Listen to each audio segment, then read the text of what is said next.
Hey, y'all, how's it going? It is Tuesday, and that means it's time for more Conker Live and Reloaded, the Xbox remake of Conker's Bad Fur Day. Conker here's getting a little impatient on account of, I've just had it running as I've been setting up and stuff, and he kind of gets into his idle animation pretty quickly. Don't y'all worry, Conker, we'll be getting going in a second. I don't have much to say up front. Um, Here we go, Conker. I'll start you moving around, then no complaints. So, where did we leave off last time? That's maybe the main question to ask here. And it was kind of answered by the starting soon text, so maybe I don't need to go into detail, but we did like the first couple chapters of the game up until Sloparando. Um which I'm now, it's just occurring to me, that's a pun on soprano, except it's slop, because it's an operatic poop. The Great Mighty Pooh was. Huh. I don't know I ever, clocked that. That is what it is, right? Might be what it is, I don't know. Who can say? Anyway, we did that. We did Barn Boys, we did Bat's Tower. We did those three chapters, which basically means that tonight we're clear to just start going into some of the later game chapters. Specifically, we got this Pooh hallway to go through, and then we'll end up in Uga Buga. So we'll be in Uga Buga pretty quickly, but not like super quickly. There's kind of a little bit of platforming until then, so stay tuned. I guess that's two different timestamps on the VOD. This little Pooh hallway versus Uga Buga Proper. um, but yeah, we'll have that. Then we'll go into Spooky, and then there'll only be It's War and Vault Heist left in the game. Vault, I'm not sure what it's called, but it's the last chapter. There's only 4 chapters left in this game. I'm thinking tonight, this one, Uga Buga, then Spooky, and then leave It's War and the finale in Heist for next week. And there is something called the Chapter X if you look in the multiplayer menus, but I'm pretty sure a lot of that is like reused from the It's War, except that you get to play as the classes from the multiplayer, so it's just like It's War but without Conker, so I don't think we need to see that. I don't think that counts as this. Maybe we can have a peek, but maybe at the end? Depends on how long It's War is, I guess. I remember It's War being pretty long, which is why I'm hesitating to say, like, okay, let's just do Uga Buga into Spooky into It's War tonight. I'm thinking just the first 2, and then the next 2 next time, and if that means a shorter stream, so be it. Shorter stream is nice sometimes. Yeah? Yeah. I'll say. I'm doing alright. Eyes continuing to recover. In fact, we right now, I'm moving now to doing fewer of the one eye drop that I had to do 4 times a day. Now I do it 2 times a day. It's a steroid. You have to, like, wean off it or something, so that's nice.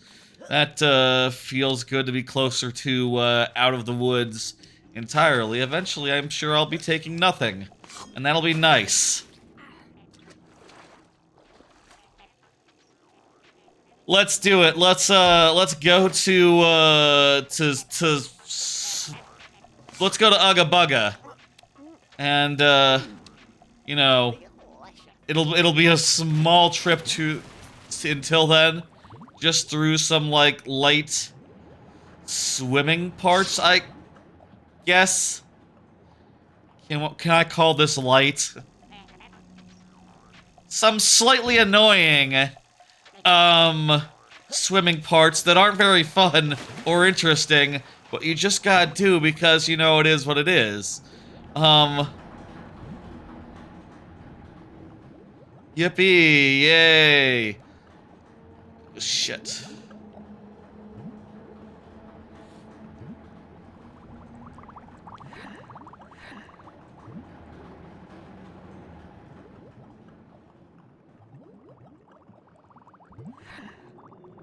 The air meter is not very clear. I think we're done with the swimming. Okay, good. Question mark. That was just a short swim. We're gonna have a cutscene. What is with this industrial... This industrial transition is kind of out of nowhere, and also it just leads right into the prehistoric area. Like, see, look over there. There's some like Roman-looking things, like danger, poo. That's right. The poo area is over there.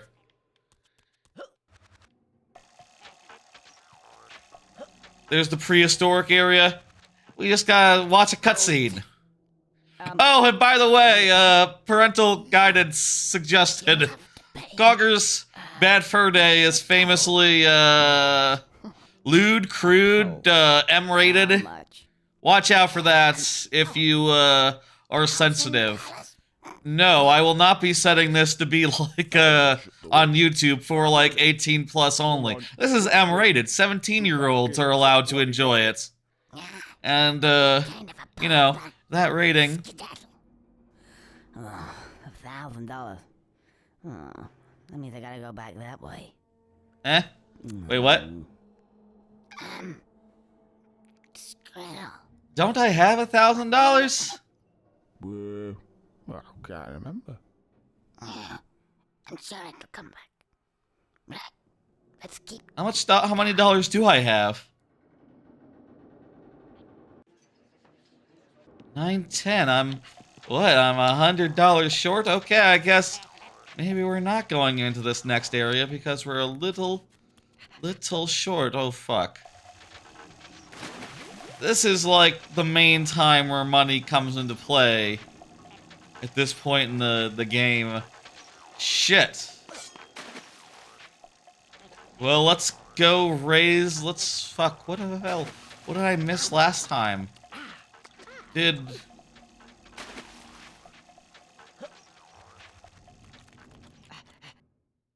Let's go look and see what money we fucking missed, apparently. Shit, a little bit of backtracking. I hope that there's just $100 hanging out somewhere obvious, and we can grab it and be done. Like, hey, there's this area over here that we didn't enter, which I didn't think was a problem because it is just... Get the impression somebody doesn't want me to be here. They certainly don't want me to go that way. Think I'll go that way. There's really no point to doing that, Conker, considering that you can't go in until the end of the game. This is... Is it safe, I wonder? Let's find out. Okay, Conker, you know, I know because I played this game before that you can't go that way. Oh. Uh-oh. But Conker's just finding out. Maybe there's money in the shit pit.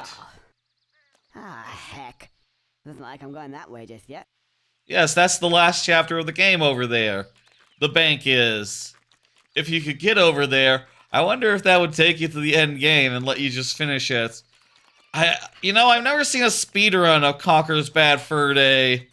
I guess maybe that's a me problem, considering, like, oh, you know, most of the speedruns I tend to watch, like, for the first time, I wait until they're at a GDQ, and then I watch it that way, because that's, you know, sort of, with GDQ runs, people are more interested in commentating and, like, explaining every bit. But Conker's Bad Fur Day, being the kind of game Conker's Bad Fur Day is, maybe you couldn't do it at a GDQ. You know, GDQ tries to be fairly family-friendly, mostly. I suppose they played M-rated games before as part of the thing. It's not like that's, unheard of or nothing, but, you know, not maybe during prime time, perhaps. I wonder, I'm curious. Maybe I should look that up. Now, where the fuck could it be? Could the money be? We got the money that was in Bat's Tower. And right outside of Bat's Tower. There was some money over here, wasn't there? You can hear the money saying money over here. There we go. That'll be it. And you know what I spy with my little eye? There's a rope that leads to where the money is. That's how you do it. That's... I think we walk on this rope.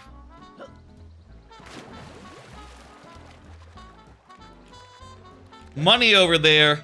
I think we walk on this rope. Money over there.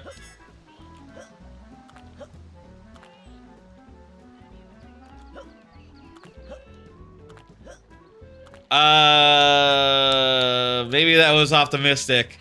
You know, on the other hand, it doesn't look that much like an interactable object. Yeah, I guess it's just scenery. Okay.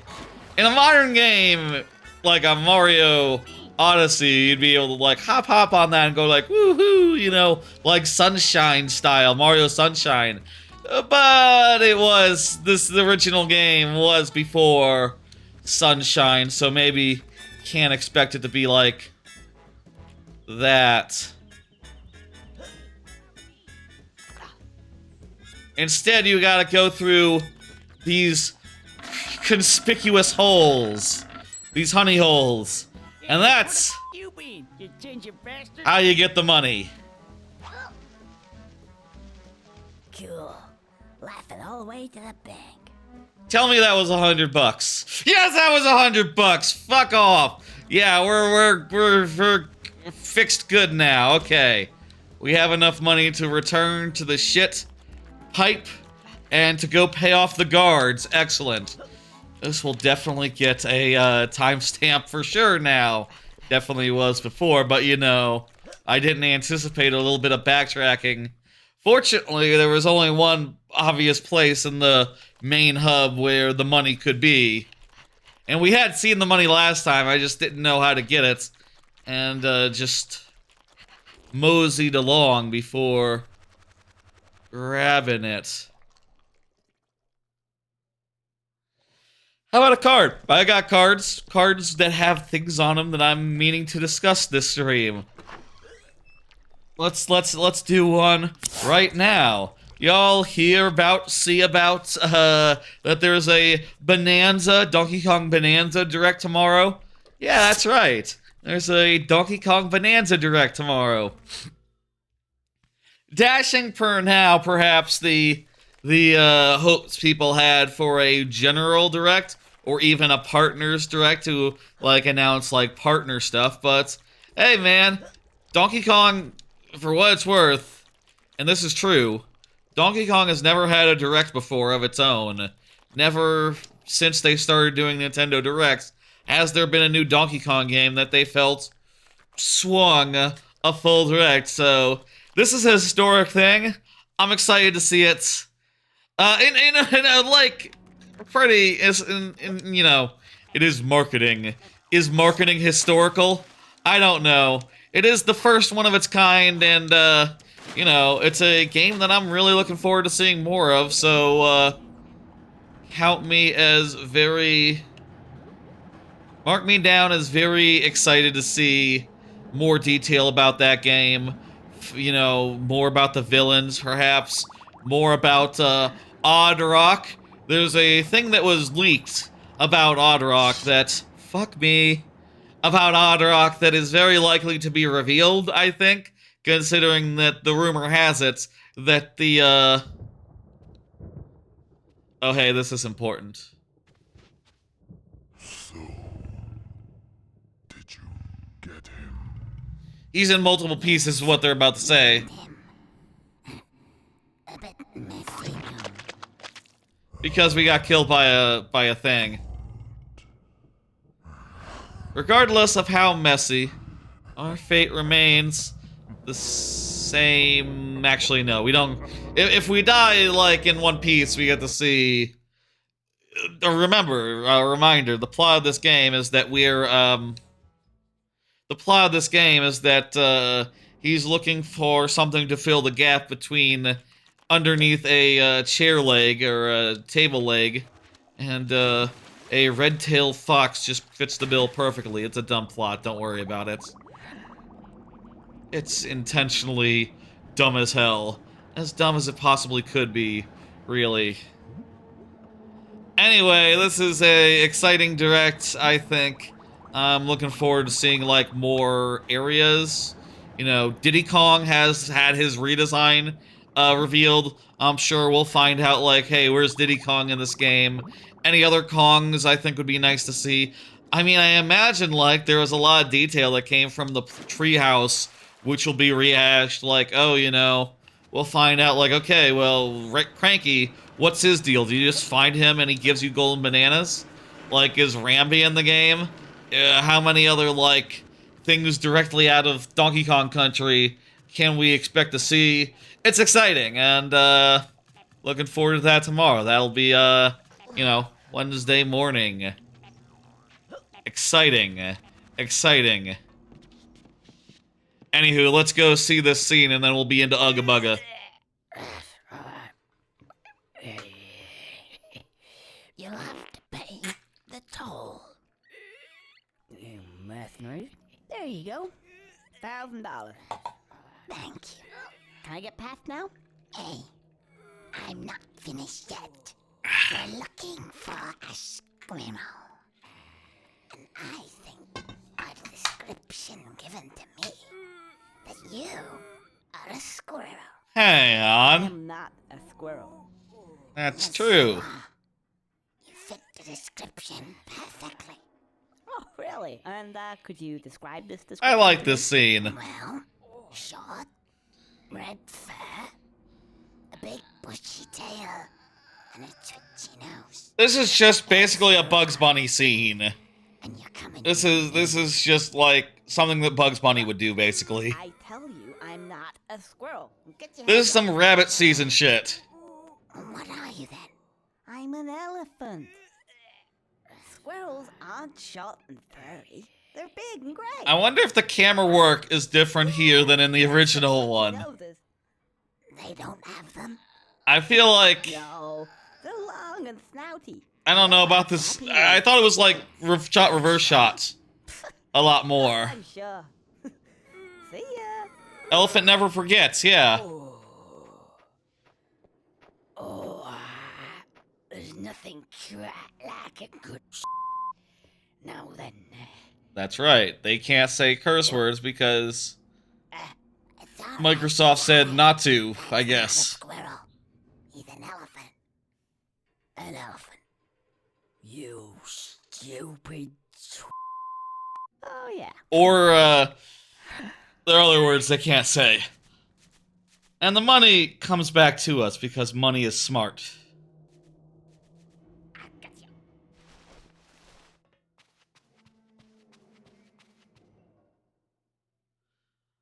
I think this maybe marks the start of Uga Buga. I feel like this is the start of Uga Buga right here.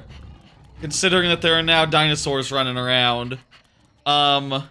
This to me says Uga Buga. This is Uga Buga Proper. Would have been a little earlier, but I had to run back and get $100. Welcome to Uga Buga. Fow! These dinosaurs aren't so scary!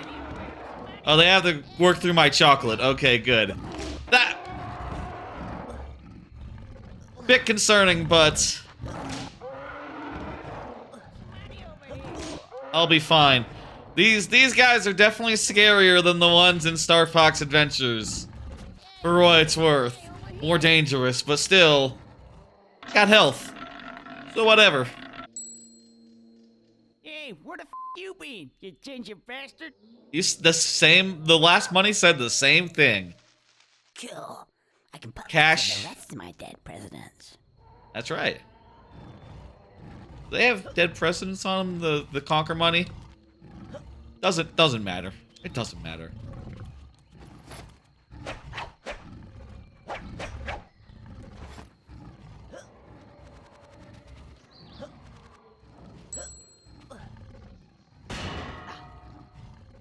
And this, I think... Uh-oh, what? This will open the way to Uga Buga. This is Uga Buga, the prehistoric chapter.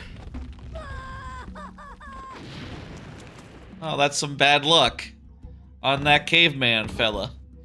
He was crushed under the thing.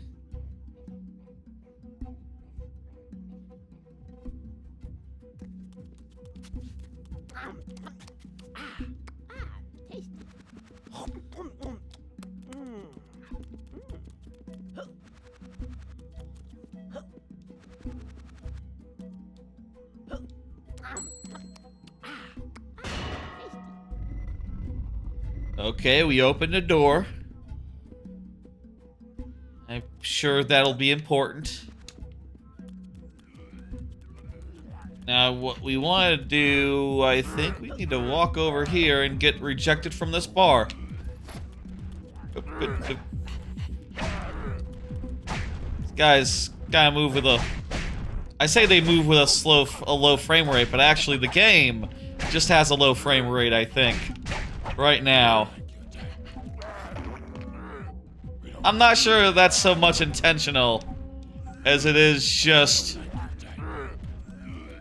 you know, I don't think that's artistic choice. That's just, maybe this port is of, you know, it looks very nice. This is a very nice looking port. But, is it well made though? Yes, it's perfectly good.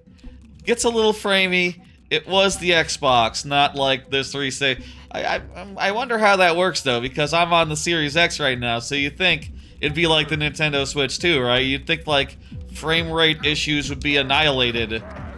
Perhaps they... Oh, there's a...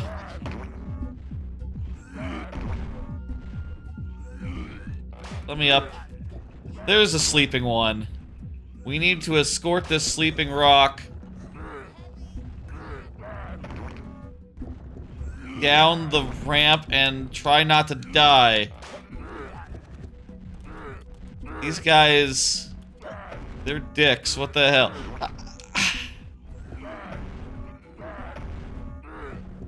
Well, this is fun.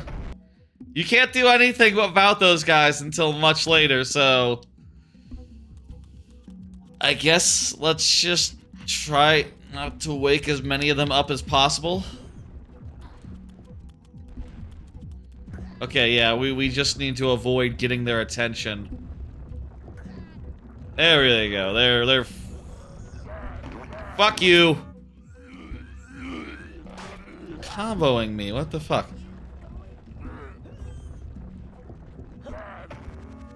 Please don't fuck me up. Thank you. Okay, that's gameplay. We just had gameplay, folks. It's a good thing.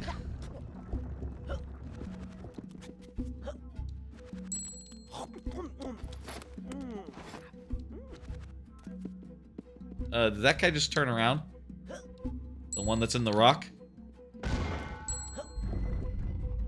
Why is that guy turning around? He's asleep. Don't turn around, you're my boulder. You need to serve as a boulder for me. I'm gonna push this guy. He's gonna go down this thing and he's gonna open the rest of the chapter. And then we'll get a very cool moment that will make things a little more lively.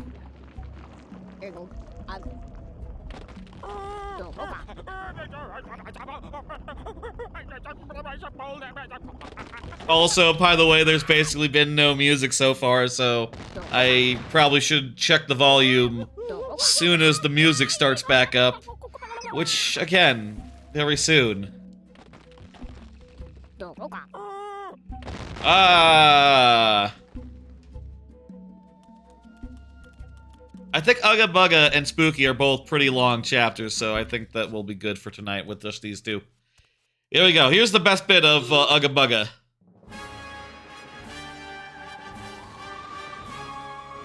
Or like the start of. It's a very good moment. Hey, Maestro. Don't you think that's a little bit too dramatic? Can you give me something with a bit more of a beat? Hit it. Yeah, that's better. Let me adjust. This song rules.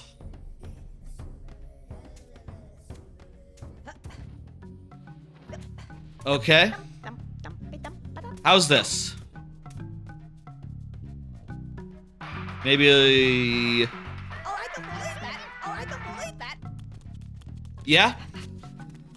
This is fine. Maybe check when they're talking again. Voice acting. But yeah, this song rules.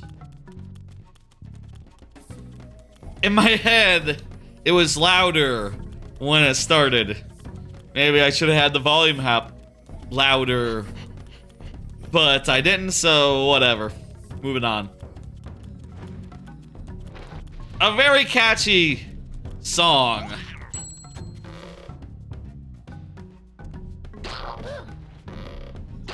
I can fling these little chestnuts? Conkers? At the guys? I don't get why you would want to do that, though. Anyway, let's just enjoy the nice music.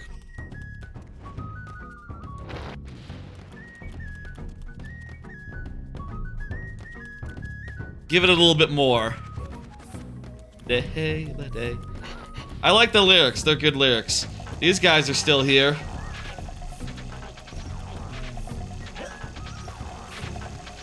I'm just gonna try not engaging with them. Oh, we need to like shoot those buttons. Those buttons on the wall.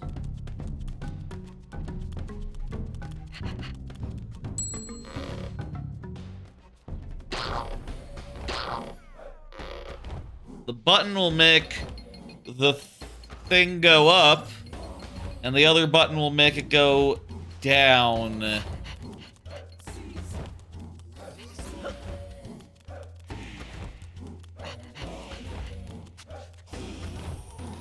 Is there a switch I can hit to like open the red door over there? I don't see it. Ah.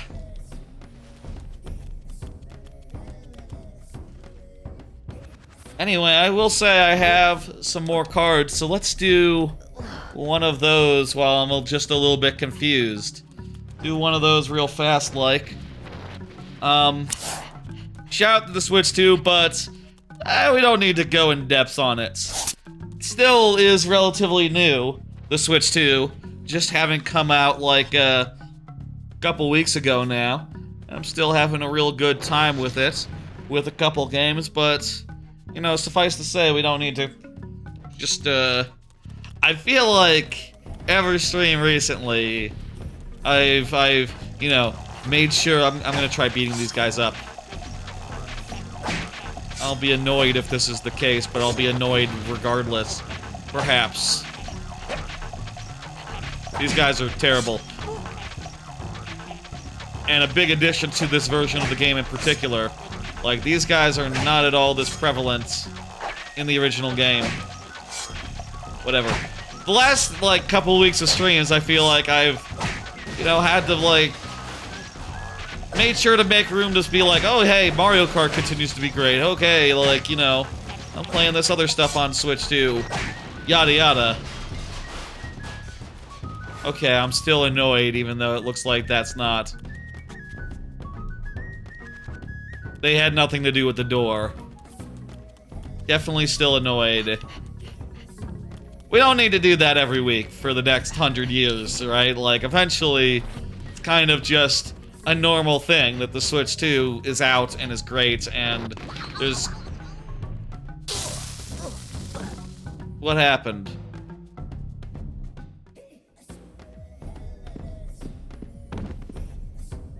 I don't even know what hit me there. That's some horse shit right there. A little bit of fire effect from the lava. Lava spit at me. Oh no. We need to find the way forward. You don't think we have to, like, deliver one of those Uga Buga nuts to the door? It could be something like that. Where'd that Uga Buga go? Or that... I'm not sure which ones are the Uga Bugas and which ones aren't. Are the cavemen the Uga Bugas, or are the... Or are the little cave... Or are the rock guys Uga Bugas? Okay, the rock is not over there anymore. The guy who's asleep in rock form. He definitely rolled down here.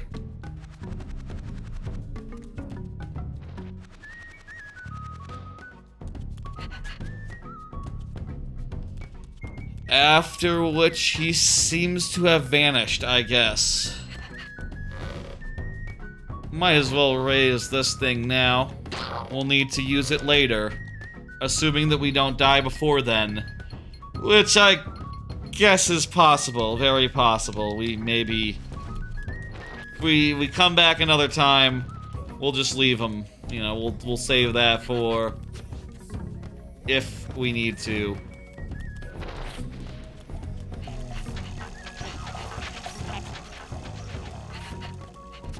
A different door with different guys surrounding it.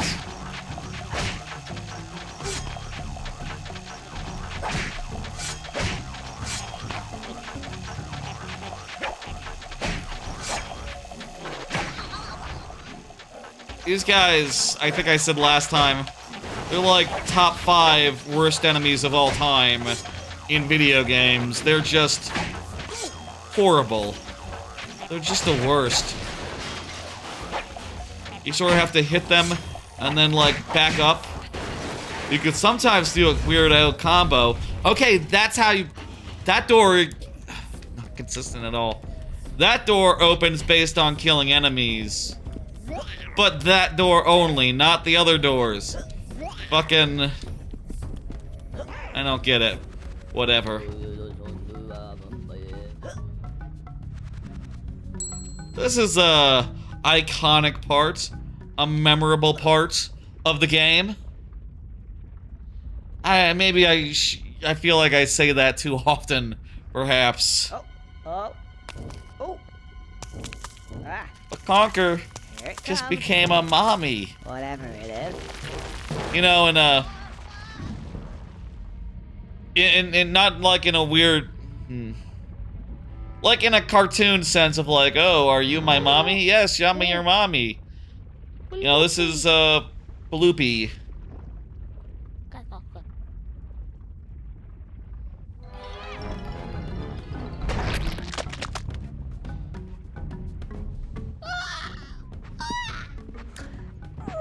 Don't worry.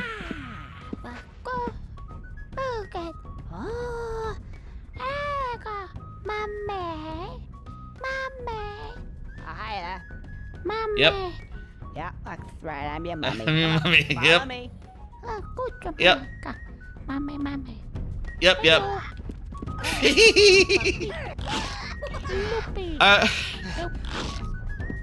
I do like how it says hello before like just scarfing down enemies who are, you know, really fucking scared. For good reason. I'm about to get eaten. It's cool though. Beep beep, indeed.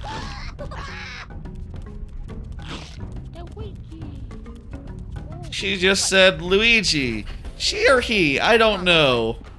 I don't know if there's an answer to that. Luigi.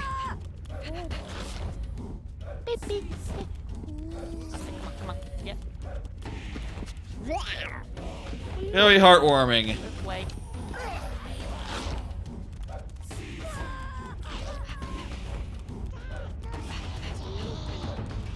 Now then, we come over here.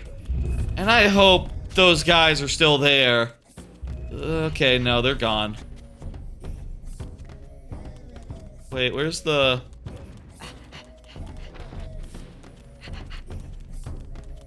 Where's my dinosaur?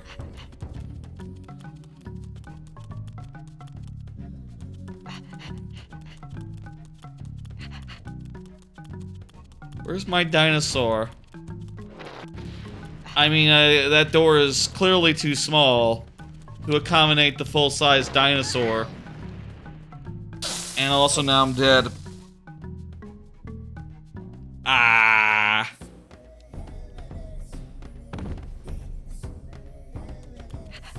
But seriously, where's my dinosaur? Huh?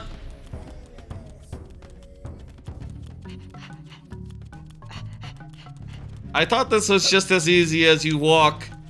You go around the circle and then the dinosaur follows you out and then you do a thing. Don't worry about it, it's gonna be nice. The dinosaur is cool and our friend, and you know, we have a responsibility to make sure that having a good time.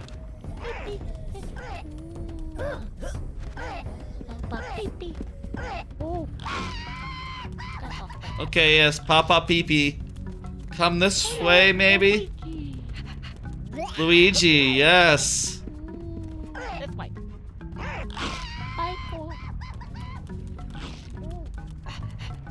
Yeah, so this is you can't go out this way. I guess, so maybe we go out, maybe we just exited too quickly. We had to wait for the dinosaur to like catch up. I bet that's it, because otherwise it doesn't make sense.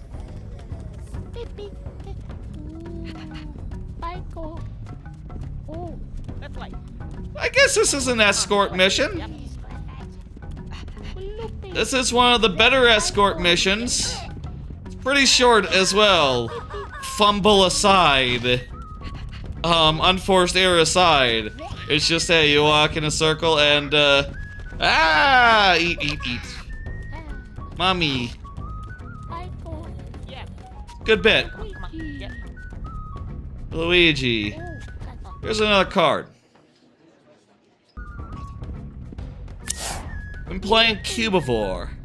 I decided with the cards today, focus less on games I've talked about a whole bunch, like Mario Kart and stuff. Instead, focus on some of the more obscure stuff I've been playing on my Retroid Pocket Flip retro handheld. I got a few weeks ago, right before I got the Switch 2, in fact. It's been really nice, the Retroid, but Cubivore, very nice, weird-ass GameCube game from 20 years ago. Very rare and hard to get, but you know, I had a copy back in the day, and fortunately, you know, I made a little bit of a backup before I did, you know, before I lost it back 20 years ago, apparently. And now I have it on my, fucking hell. There we go. Why didn't this just work the first time? I ask.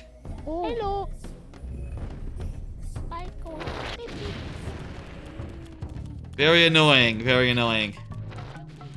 I've been playing Cubivore again, just Cubivore in full. Going through, basically it's a game where you play a cube with like limbs that are just like panels, and depending on like what color your panels are, you're like a different configuration of cube thing, you know, like, and then they have like different strengths, right? Like purple ones are faster at backing up, gray ones can run faster, red ones have like really good jumps. Hey, buddies. I think they're having a bad time. It's fun. You just sort of run around and you hunt down different cubes and you try to like make all your panels the same color so you transform into a new form which helps you complete your bestiary, which is good. And it's a fun game. It's very level-based. It's maybe more level-based than I remembered, where it's like, okay, you know, you go through these areas, they have a set amount of things in them, and then, you know, a set amount of beasts, and then you fight a big beast, and then you unlock the next thing, which is just, you know, I'm pretty sure that there's only like one route through that game. I don't know if it like diverges at some point, because I feel like when as a kid, I only got so far into it. Like maybe I remember being a piggy, then you like you like New Game Plus after 3. Every time, the way that it goes forward, right, is that after each time you get a raw meat, and you have like one limb, you get to mate, and you make babies, and the babies have one more limb than you. They're a little more powerful, and it just sort of continues on that way until it's like, okay, you've reached 3 limbs, that's enough for a piggy. It's time to be reborn as a 1-limb, grizzly. I don't know how long that goes, but I think eventually you become a birdie that can grow a little bigger, and it's pretty fun. It's a fun, goofy, weird as hell thing, and you know, a game that people should check out when it comes on GameCube Online, if it comes on GameCube Online. I hope it does. It would be a great pick for GameCube Online. Cubivore, it's fantastic, weird game. Stay there, buddy. Stay there, buddy. Cubivore's really good. Come on, buddy. Hello. I don't know how you're supposed to figure out. Well, there's like footprints there, and what else is there to do other than in this area, other than sacrifice your baby dino. Goodbye, Boopy. This is gonna be interesting. Conker has a little bit of a psychopathic streak in this game. Just killing things that, well, that dinosaur was eating a lot of cavemen. Pleased with your offering. General scales there.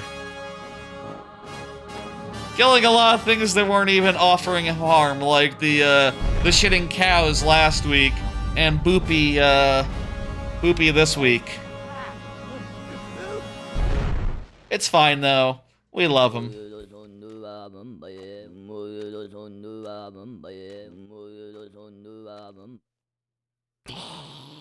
This chapter has some of the best music in the game between this and, I'll say, I think that Rock Hard is the only time that I've really enjoyed EDM, so, you know. Hey, buddy, don't be a dickhole. Just trying to use the jump pad.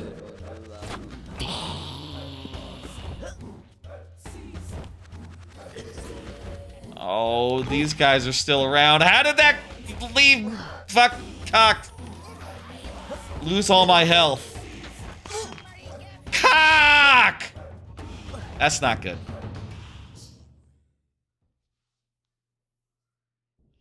Hey, now we get to see the other game over cutscene. This was intentional. Much better. See, this is the other game over cutscene. Yes, boss. And we want How's, duct tape. this sound good? I'll take it down just 2 scotches. But I think this is good? Yeah, should be good.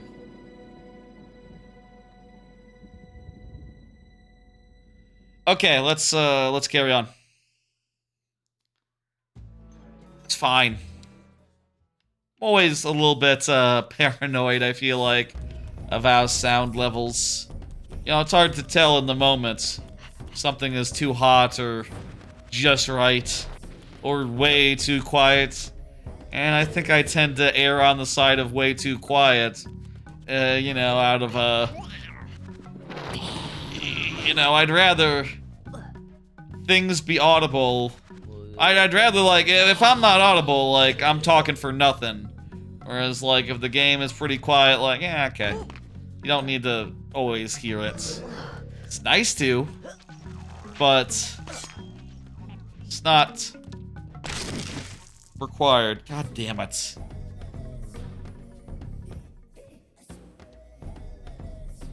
Another game I've been playing, Crash Bandicoot Twin Sanity. Someone in the chat on a viewer level stream a few weeks ago, when I was talking about the Retroid, said to get it, and I was kind of taken aback because I played, you know, I've already played or tried out a bunch of these Bandicoot games before, and I thought, like, okay, well, I see what it is. I don't know I need to see that much more of them, but ended up trying out Twin Sanity as well, and it turns out it's kind of a way different game than any of the other... What's he gonna say? Conker, what are you gonna say? I'm gonna have that gold card before you know it. That's a top. They still have gold cards, right? I don't know. I have a regular credit card. I have a debit card. That's different from a credit card. It's not important. Anyway. What the fuck was I saying? Twin Sanity seems pretty cool. I've been playing it. It's kind of more of a normal platformer than, like, your regular Crash Bandicoots. Like, they have a greater variety of, like, types of gameplay that they're playing around with. A lot of them based around, like, different team-ups with the villain of the original game, which is kind of odd, but whatever, man. Oh, right, I need to, like, pepper his nose or something.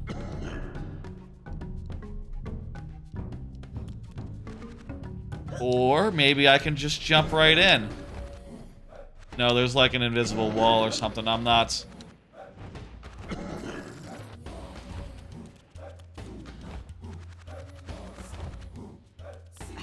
Not doing anything there. It's pretty cool. I like how it has a lot of different sorts of gameplay.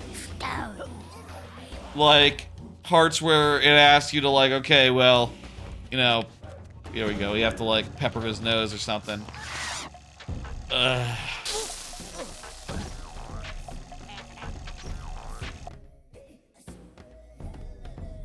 Everything all nice and synced?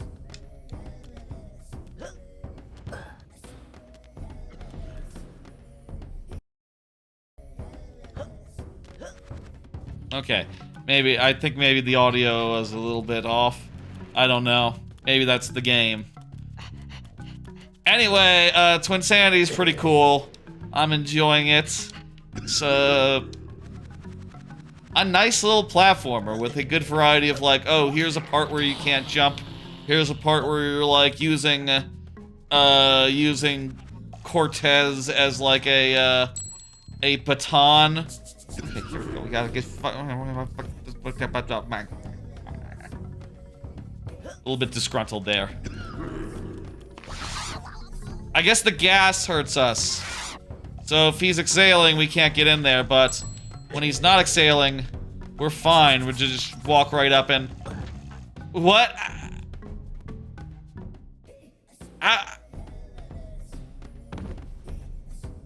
Did that just do 4 chocolate worth of damage in 1 frame? And also during a cutscene?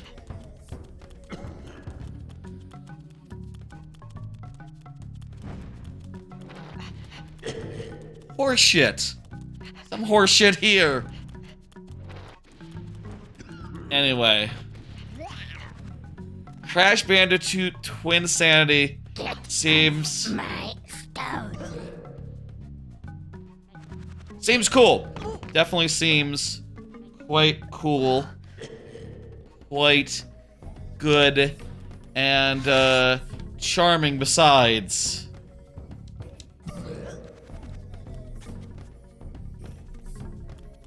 Wait for the nostrils to, like, finish gassing. Ah! This kind of just sucks. Get my stone.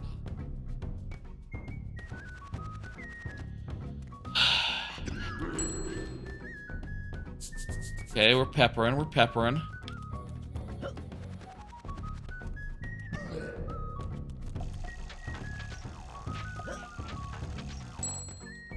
And here's another little more peppering.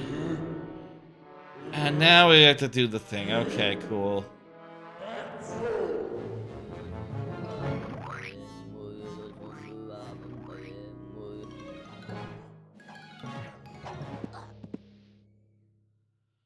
Okay.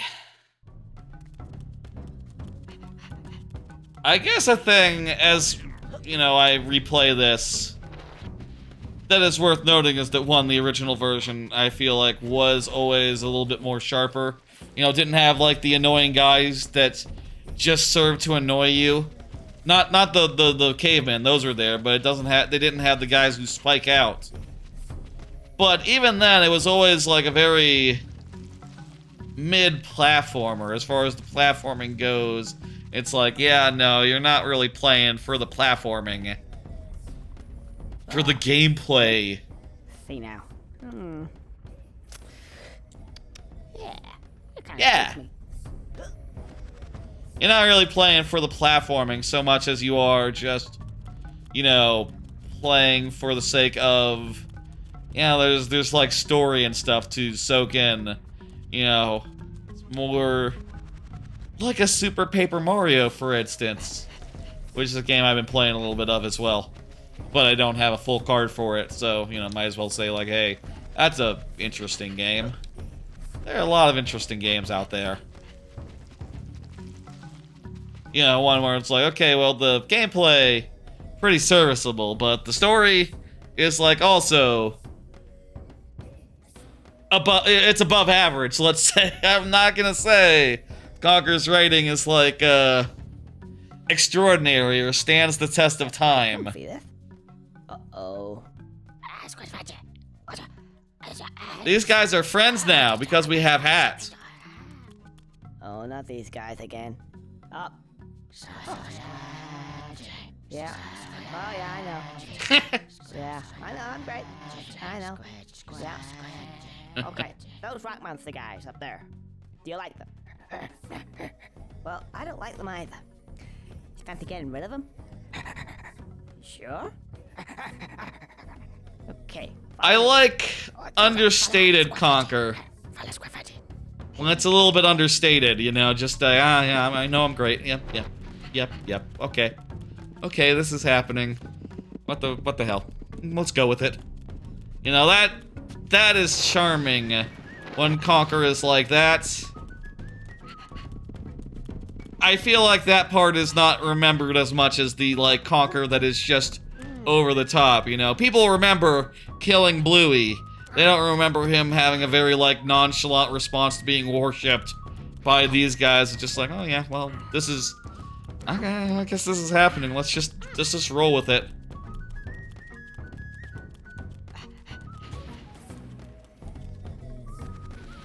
Did you guys fall down? That's not good. Yeah, please follow me more closely. People forget that Conker isn't just an asshole. In fact, he's kind of just a regular dude. A couple of instances of psychopathy notwithstanding. Like when he kills the baby and when he kills the cows and... Great Mighty Pooh is self-defense.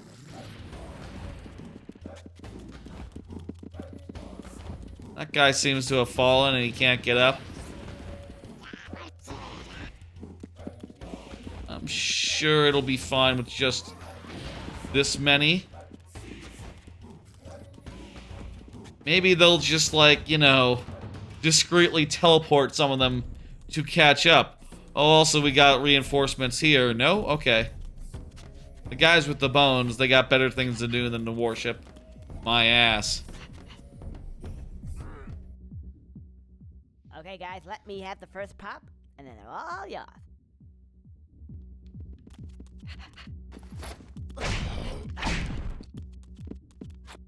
So yeah, these guys... Come on, take care of business, come on. These guys can take care of business. And now these guys that we couldn't do anything about, they get fucked up. These guys are real assholes to me, so I don't, it's probably fine to destroy them. These rock fuckers. They were crushing me for no reason. Earlier. The reason is they're maybe a little bit under, you know, they're drunk. I said no sneakers. Buzz off. I think you'll let us in somehow. What with my friends here?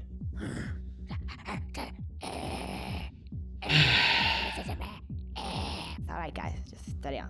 I'll sort this out. So, what do you say? You seem like my kind of guys. Okay, but I need the password. Password. Guys, do you know what the password is? Fellatio. Fellatio? You can't say fellatio! What? What the? There's no really reason fellatio should have been censored there, Microsoft.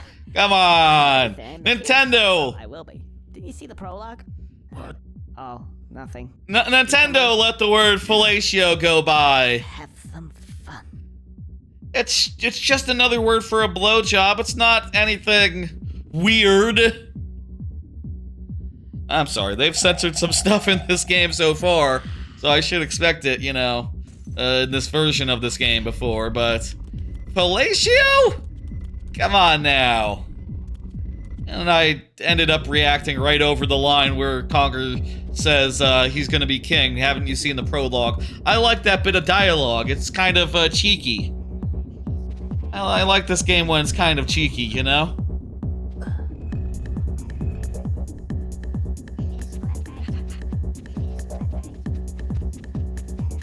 Let me check the volume. Hey.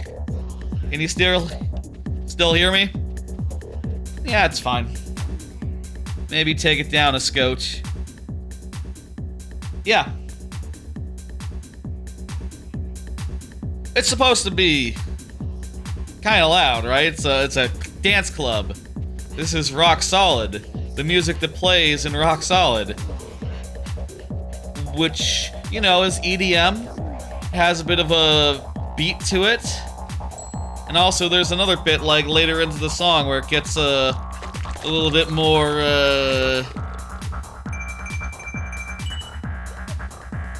it goes somewhere, which I think is nice.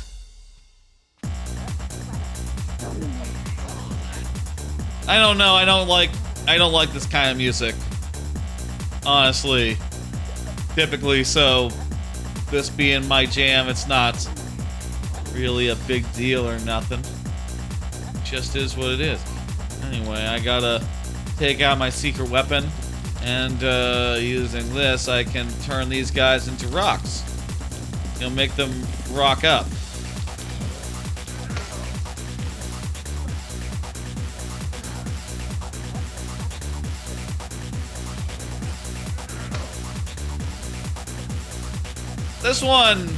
This time, that guy, you know, he has fair grievance. I did piss on him.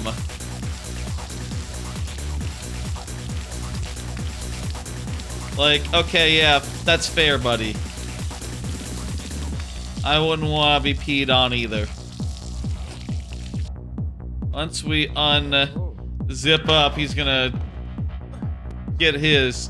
What are we supposed to... Okay, buddy. Be cool. What are we supposed to do here? I think... it has something to do with the doors. But, like, how do you get it open? Let me... There's like some water. God damn it. He's drunk, so it's a little bit harder to control right now. Conker definitely is like swaying a little bit back and forth.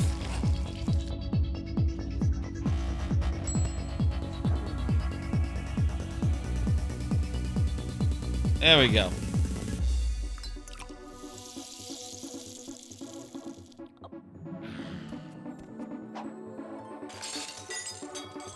Okay. Now then, what do we do? I know how to open the thing. There are busty rock people here as well. That's cool.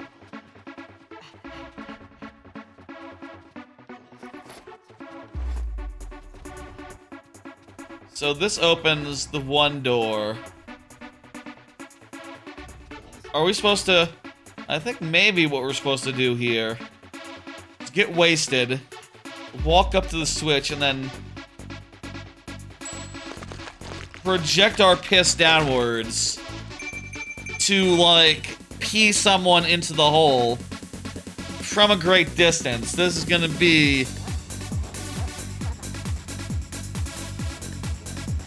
a hell of a thing. You know, having that much accuracy from a range, I don't know. Feel like from this range, the piss would turn into aerosol, you know, would like spread out. Solid stream that far, I'm pretty sure it's just not physically possible, but I do believe that that is what the game is asking from us, and let's make it happen. I can't even see who I'm peeing on.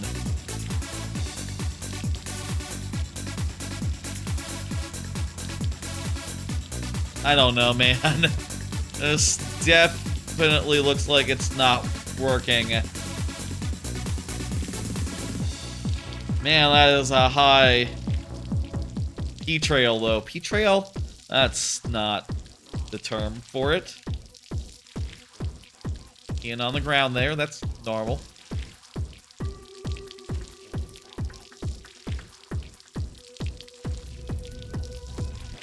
Maybe if I...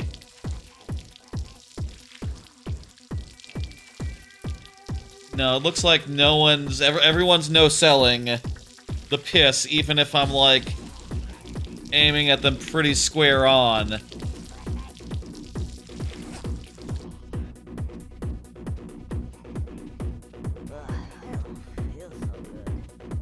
Oh, there's a guy there who's already in rock form. All balled up. Behind the bar. Okay, that's what we need to do. I was right insofar as you can't just piss on someone this far away. I think after you barf a couple times, you're good to go. Conker is gonna be good. Let's give him a second.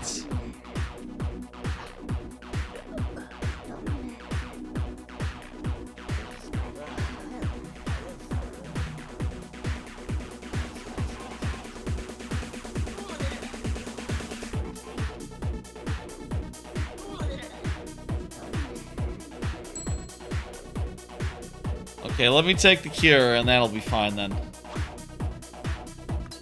Ugh.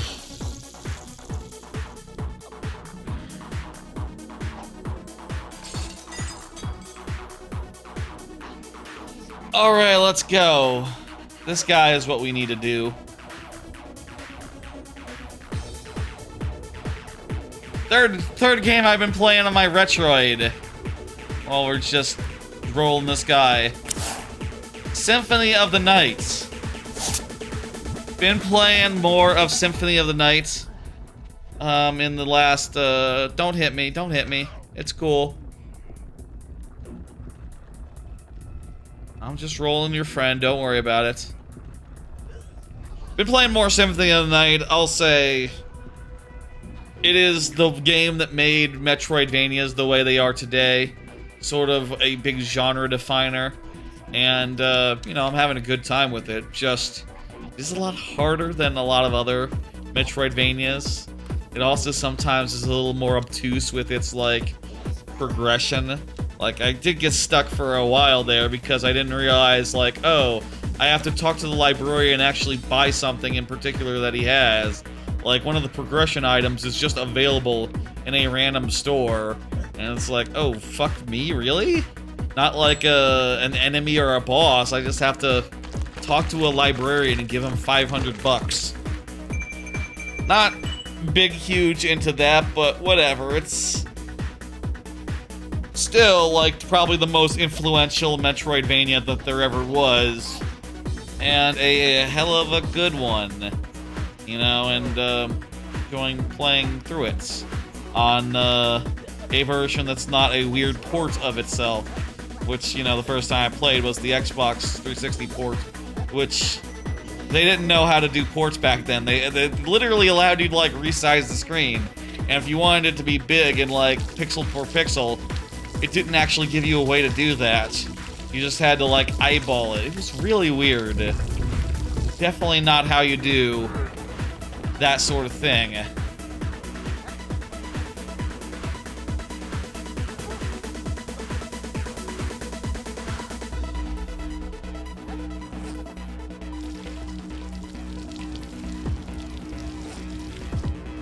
Okay, this guy is just in sleep mode now, so I probably need to go get a feel good. I need to go get some antidotes. That's a butt. That's a rock butt. I need to go get some feel good, as the wall calls it. Anyway, that's been fun. That's been a bit of fun. I'm enjoying going through that, though I'll say, like, I've been playing a lot of other games on the Retroid.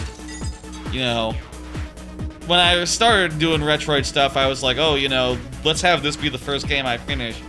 Or it's like, nah, at this rate, there are other games that are come for... Fuck you.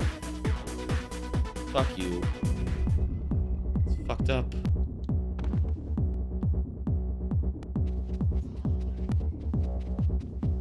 Literally, you take damage just going down the hole. Damaging hole.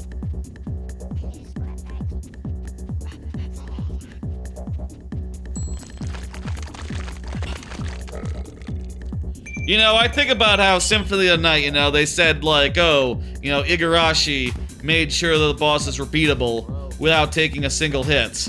You know, literally, this is a game that just hits you sometimes for doing the normal thing. Falling down a hole. Which I admit doesn't sound that normal when I say it, but I assure you is very much what you're expected to do here. Fall down a hole. Piss on a guy. These are all normal. Normal to do this in this level. Put your dick away, Conker. Come on now. A little bit of public indecency, you know, in addition to what we were saying earlier, he does some I mean, actually, he is wearing pants, right? Yes, he does wear pants. Those are pants. There are some... I guess... Does he literally wear pants just so he can go zip when he takes his wang out? When he does that, is the zip...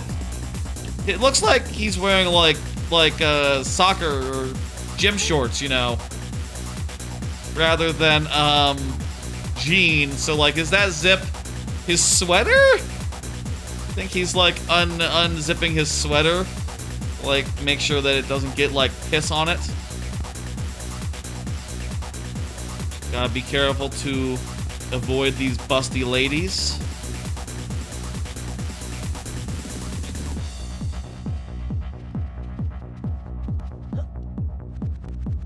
Now we must do... God, so much fall damage. Why is there so much fall damage? We must do a little bit more pissing, and then we'll be done. And there's like the race, and then there's like a boss. Uga Buga is a pretty big chunk of the game. All told. I think, it's a good call saying that this will just be Uga Buga and Spooky. Feel like Uga Buga and Spooky will get us, will get us like to 3 hours tonight if I had to guess. But we'll see. I don't know.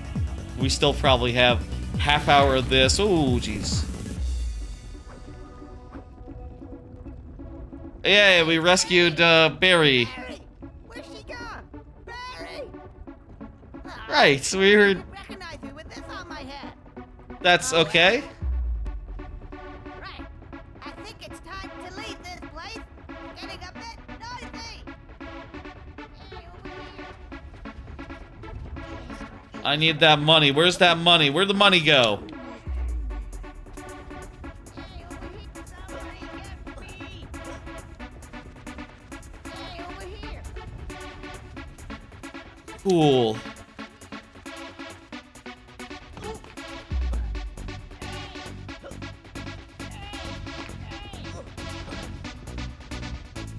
Ah!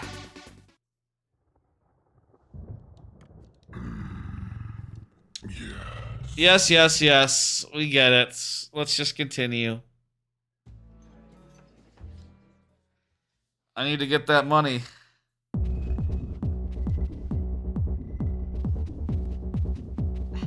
This is a loud part of the game. I guess. Part of it. Okay, so...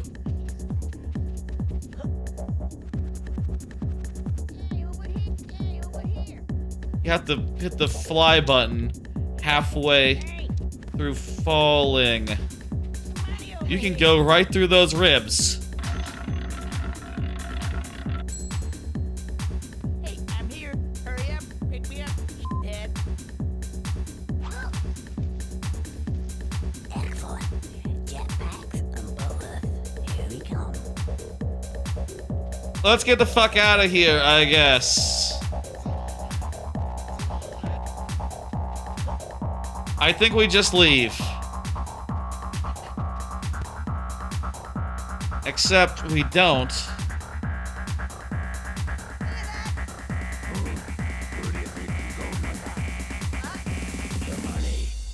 Oh, I'm following her. I don't think so. I think you need to see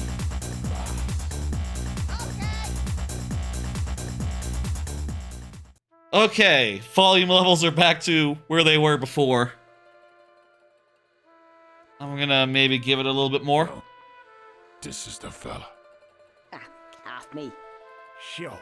How's this? This is the wise guy that Sounds just tried fine. to steal my dough.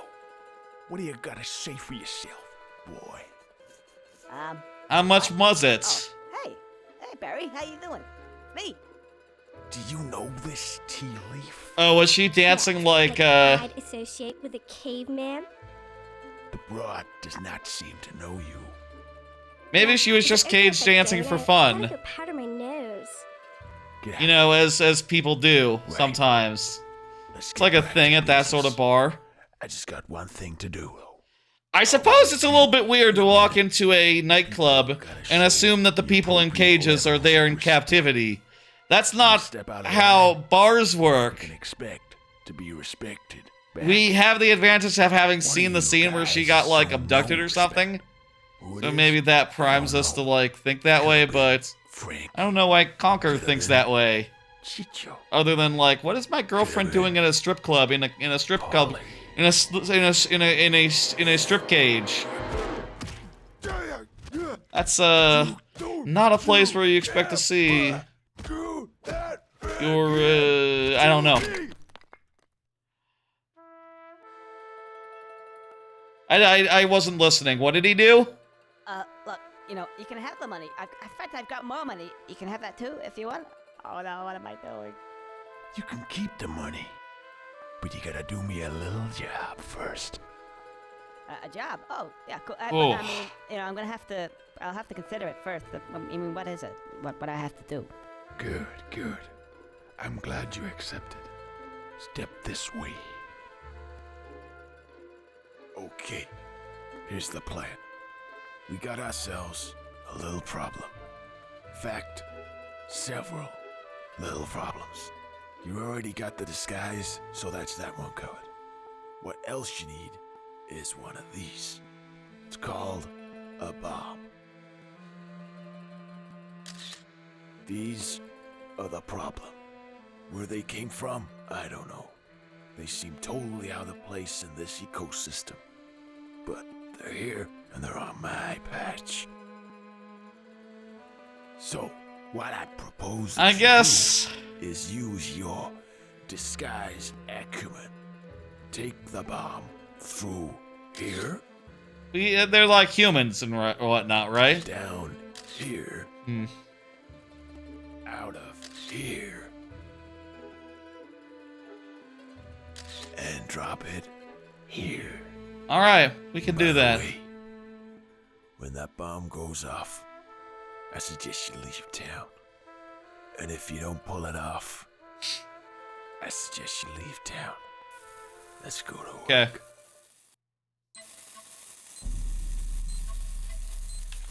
Oh, there's a timer. We got boogie. Fortunately, all these guys are what? Thought they were my friends. I'm in a disguise. Do you guys not like bombs or something? Why don't you like bombs?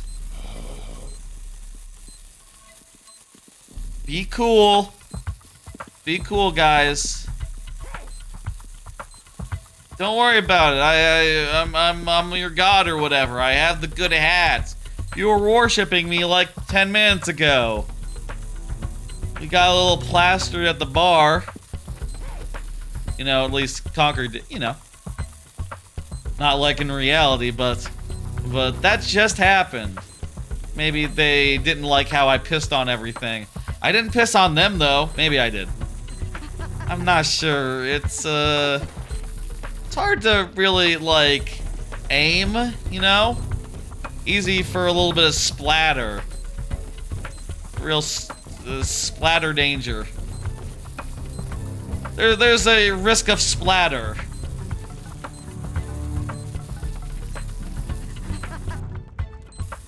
Here we go. We did it. Very nice. Not that bad.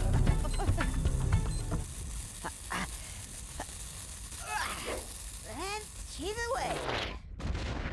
Oh. Oh. Oh no. Oh no. Oh no. It's not bad though. It actually just opens the path to the next area. So it's actually pretty chill. These guys are annoying, but we can just walk past them. Here's an annoying bit. We gotta do a race. We're nearing the end of Uga Buga. Where could we be now, then? Oh, hi. These are some cool, too cool for school Uga Bugas, and they've stolen our money or something.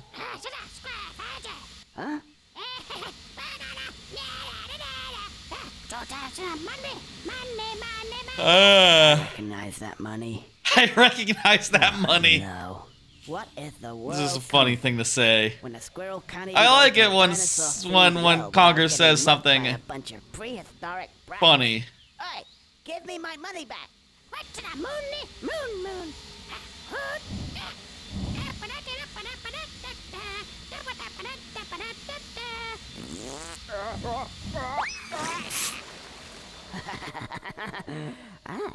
Now that gives me another idea. Yeah, we're gonna follow them and then beat their asses, and then they'll be dead.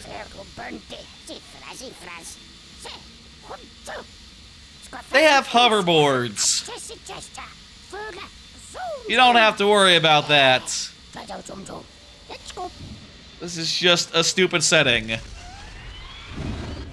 It's fine. Right, time to teach those gyro spathers a lesson. Is that a thing you can say? I don't know. That sounds like a British thing. It's probably fine.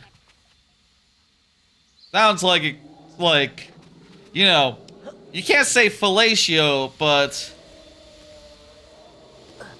that other word sounds more, I don't know. Isn't that like a thing? I don't know. I don't know British slang.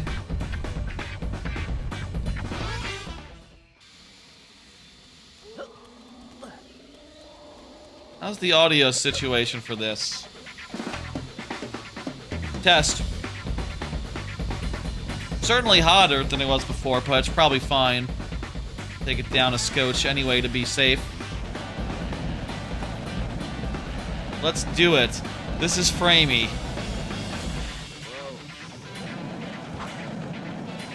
So I can hit B to like attack to the side, which is important because when we run up on these buddies, we're gonna want to melee attack them.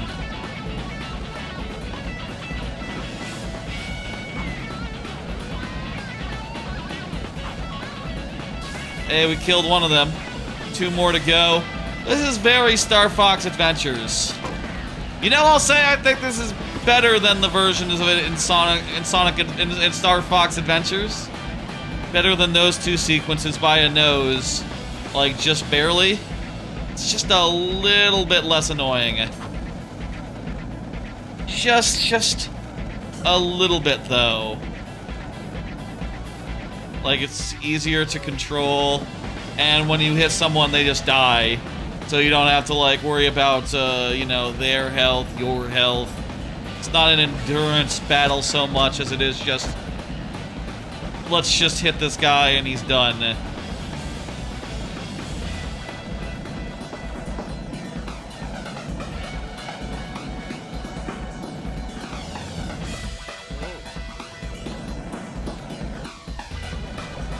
Yeesh.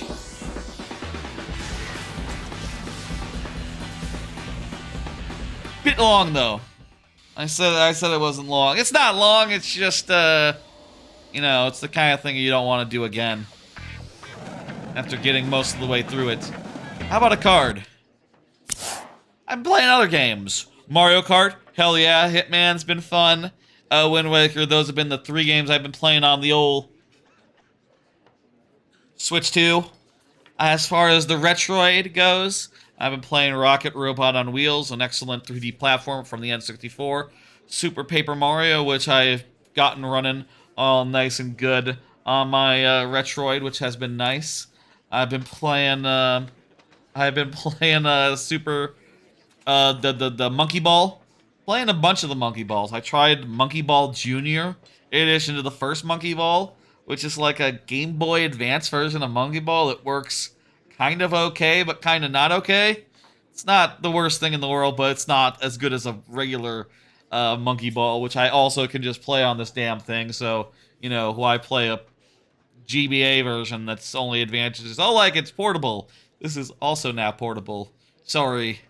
Katamari. Been spending some time doing some Katamari Damacy. And also, I think we love Katamari, the second one. Bouncing back and forth between that, DKC2, and a bunch else.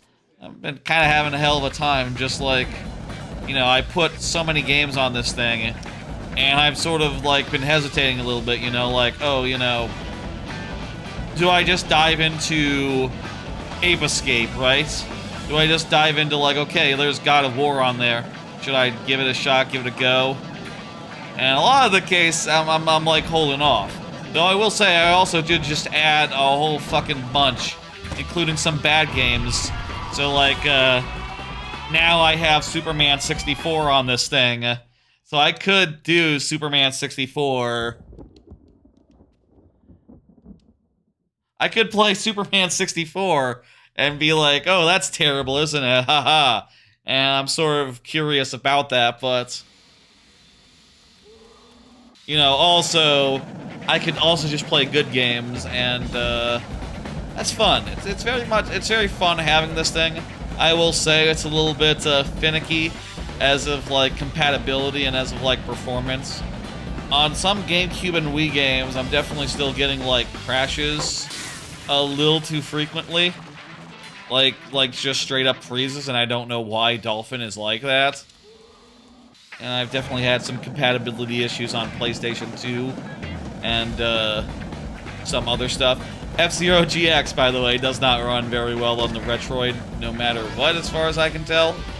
You know, but also, I'll say for what it's worth, the Retroid is fun. If ever I had the opportunity to play it on the Switch 2, I would just play it on the Switch 2. You know, the Switch 2 is just more powerful, bigger screen, better visuals, you know. It's just, and a lot more just plug and play, you know, just a little bit more like, it just works. It just works and you don't have to worry about it. You know, if anything is on both, I would do it on Switch 2, unless, I will say, I've been doing DKC2 on the Retroid. A lot of that is just like, well, you know, it's just one of my favorite games of all time. Of course I'll just play it on this thing that is convenient and small, and, you know, sure, why not? But like, as far as like Wind Waker goes, right? I'm playing that on the Switch too, and I see no need ever to like try it on the Retroid. Like, that just seems entirely unnecessary. It's also very helpful in just all cases that you can remap the controls to your specifications. You know, if you want,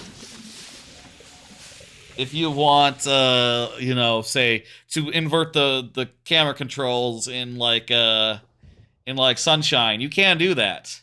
And it works pretty well. And in both places, you know, the Switch 2 will do per game remapping, even with GameCube controllers, which is nice to realize. And so too will the Retroid. Or the Retroid, you like, say, profiles, at least for GameCube games. I'll say it's a little inconsistent because there's so many different emulators and they all work differently and they're all like, you know, different levels of well thought out. Like, one thing I'm wondering now is, can I get, this thing has an accelerometer, the Retroid. Could I get WarioWare Twisted working on this thing? And so far, I don't know if like RetroArch is capable of that shit. Maybe I need to get MGBA standalone to get that working, in which case I'll do that, I guess. I don't know. I still haven't gotten Saturn or Genesis to work yet. I don't, or not Genesis, Sega CD. I don't know what's wrong with those two platforms. Maybe it's like a BIOS thing. Maybe I need to get like a file or something. The thing I'd like to get working now is PS3 if I could manage it. I don't know if it would be performance. I feel like it's just gonna perform like total dog shit, but it's possible to do, and that makes me go like, okay, I get PlayStation 3 working, like Tony Hawk's Project 8, tons of other 360 era games are on PlayStation 3 as well. I mean, ideally, honestly, I'd rather have 360 working, like if there was a 360 emulator on Android or Linux. You can dual boot into Linux. If such a thing were possible, I'd love to do that, but it just seems like, A, there's not an Android emulator for 360, B, it wouldn't perform very well even if there was, because there isn't one, so, you know, it would be just a work in progress if it started. There is a PS3 one, though, so I want to see if that works, and then I'll probably load it up and go like, oh, well, it's not like you can play Infamous on this thing. Which would be nice because, like, you know, I don't have a PlayStation 3 anymore, so, like, the copy of Infamous I have, that I have, of course, backed up backed up so that I could use it, you know, as you do in a legal fashion. I haven't been able to play that since I got rid of the PS3, so that'd be fun to have access to that again. The second Infamous is pretty good. Didn't have the first Infamous originally, but of course I have acquired it so as to make a backup, so as to test this this feature out. Yes. Oh, you know, all like the 500 games I put onto this thing Oh, they're all legal backups. Yes, legally created in a legal fashion. Don't worry about it. Would I do otherwise? Of course I wouldn't. Who would do such a thing? That's unheard of. Why I never. Don't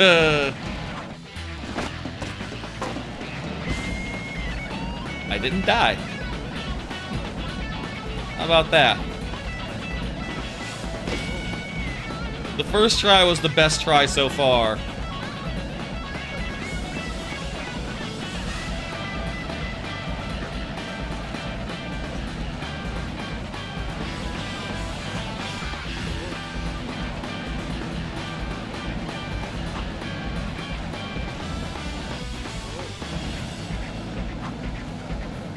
There's one.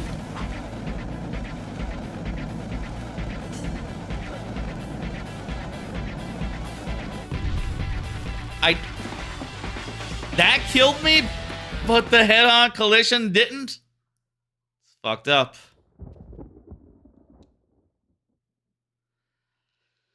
I've been having a great time with the Retroid. You know, I'll say, like, I feel like a lot of its limitations come down to just the state of emulation on Android versus, like, the actual hardware. And, you know, I get the impression based on what people have said on YouTube or whatever, like, you know, an Odin actually can't do that much more than this, despite having better chips than Odin 2 or whatever that is. How come...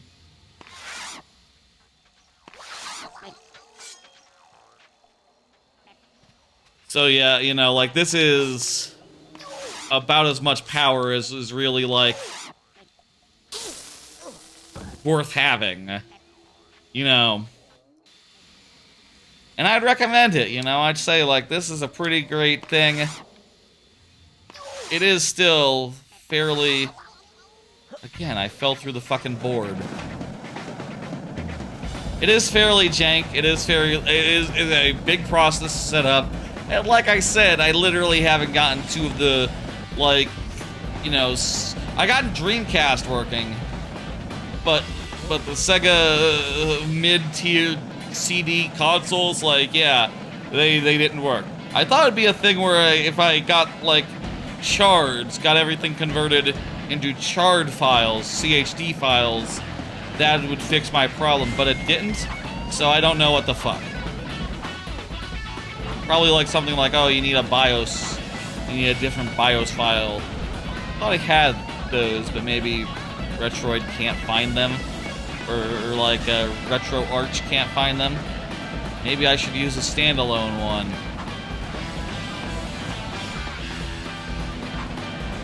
I don't know.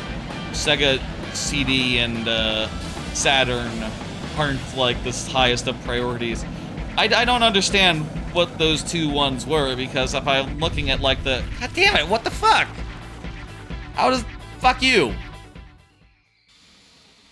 If I'm looking at the library of the Sega CD, it was quite small. So did it go Sega CD, then Sega Saturn, then Dreamcast? And CD was kind of a bust, so they were like, Saturn right away, Saturn right away. They had a lot of systems in that era. They probably put out too many. Maybe that was part of the reason why they, after the Dreamcast, they couldn't keep it going anymore, and they had to be like, okay, we're out of consoles. Damn, you know?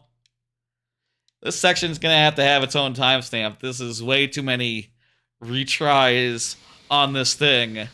We'll put a timestamp after we get through the thing. Oh. 1 second, I just realized something. Give me a second to grab my mouse.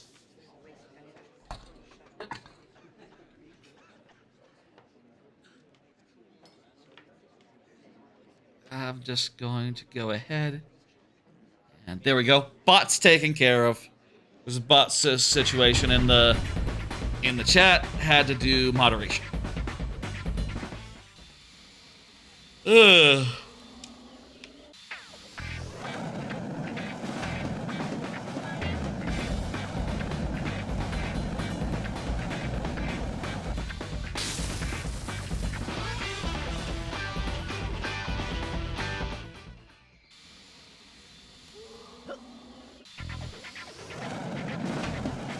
Anyway, there's a lot of games I have on this thing now. I feel like, to a certain degree, the way I like to do streams and talk about everything I've been playing kind of holds me back a little bit. You know, like, I'm not going to just start a game willy-nilly.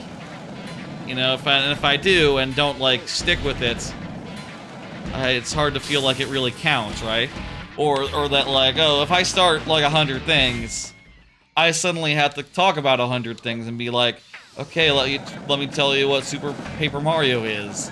Like, it's a 2D platformer, in air quotes, where it's also a Paper Mario game.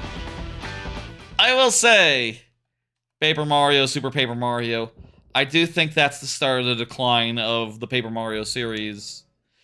You know, they did get rid of, like, one of the pillars of the series, the art turn-based combat, and they replaced it with...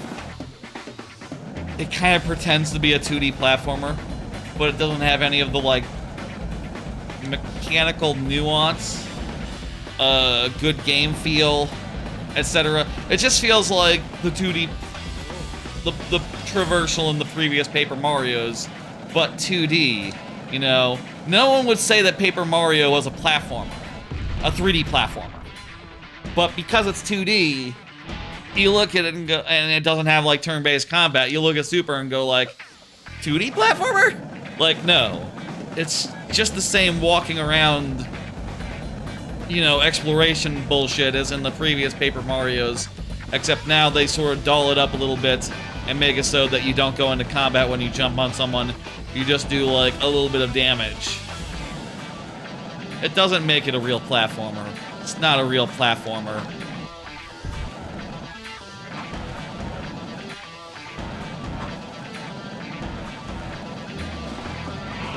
It's fine, though. It still has, like, a charming enough personality, story, writing, to, I think, hold it, to like, keep it, you know, one of the better, to make it one of the better, what the fuck. It still has enough charm to make it, like, worth playing in terms of just the writing and the story and the places that happen. Though I'll say, like, I've been buttoning through it because I played it a million times, and I'm, you know, I'll say, like most things on the Retroid, I'm not turning the volume on, which kind of makes it awkward to find time to play something like Parappa the Rapper, which I have on there. Like, that's not a play-it-muted game. Incredible Crisis 2, I should probably, like, pay full attention to, but it's just a little handheld device. If I was going to pay attention to the game, why not play it on the PC? With the TV, you know, not being on and not on something. You know, I guess I could play them in bed. Ooh, I could play them in bed. We'll see. Really just having a good time bouncing between the Switch 2 and the Retroid, you know. They're both fantastic devices for their price range. The Retroid is cheap, but it's a process to set up, and it's compromised in ways, you know, you're not going to get perfect performance, but you can maybe get up to Wii U even, if you're lucky. You're not going to get that lucky. Switch sometimes, again, I haven't tried that. I have no need for the Switch, but worth noting that the Switch and the Android device of the Retroid, you know, both of them are very similar architecturally, so that's why it can run that more easily than, say, a PlayStation 3. But it still, like, doesn't seem like it's worth doing, and I already have a Switch 2 to play Switch games on, so, you know, it's not something I'm really interested in. I've been having a good time just, like, bouncing between them, and, like, you know, there have been some comments so far of, like, oh, you know, Switch 2, it's great and really high performant and stuff, but it does take a little bit of a battery hit with the bigger screen, with the higher capabilities, and as such, like, the battery life is just only around the level of the original Nintendo Switch, not the OLED. you know, it's a little bit more than the original Switch, but a lot less than the OLED had as far as battery capacity goes, and that's a damn shame, but I've been switching back and forth, so, like, I haven't had the opportunity to really run out the Switch 2. You know, by the time I'm switching back to the Retroid and playing something retro style on it. Oh, it did like an alternate curve there earlier. I believe I crashed at this point earlier on because it sort of took me aback. It's just really very nice to have both and to bounce around between the two of them freely. You know, I thought it'd be weird kind of having both of them coming around the same time, and it is, but also I feel like they supplement each other very well, and you know, battery is just not a concern when you have two options at any given time, and both of them have things on them that you kind of want to play. Like, low-key, I've been having a lot of fun gaming and playing a lot of games, and, you know, the very exciting new release of Mario Kart World, which again, you know, I'll say, continues to kick fucking ass. That's been a big part of it. But another big part of it has been just... Don't turn yet. Be silly. Another big part of it has just been the huge option range of retro games that are just, you know, delightful and cool and interesting, and, you know, I'm starting to think of ways where I can mark games. You know, there's like a collection system in there, right? And I started marking something as like, okay, reviewable. Like, I have spent some time with it. Eventually, when I get around to reviewing, like, all the games I've been playing these days, these ones need to go on the pile, actually, as games I'm reviewing. If I don't touch it, though, it doesn't count until it gets touched. I'll say I haven't been, like, marking down dates or nothing, so, like, I don't know what I'm gonna... I do like when I'm doing, like, reviews and collection list stuff to include the day I started playing it, the day I got it. I guess I could just put everything the day I got my Retroid, but that seems a little disingenuous. I don't know. Seems a little inaccurate. You can really hit those weird pillars without issue, huh? I said this wasn't as bad as Star Fox, and this has taken me a lot more tries, I think, than even the worst Star Fox Adventures one of these. Fuck! Maybe this is worse. Maybe this is harder. The first two, somehow, are not that bad. It's the third one that's really putting me through my paces.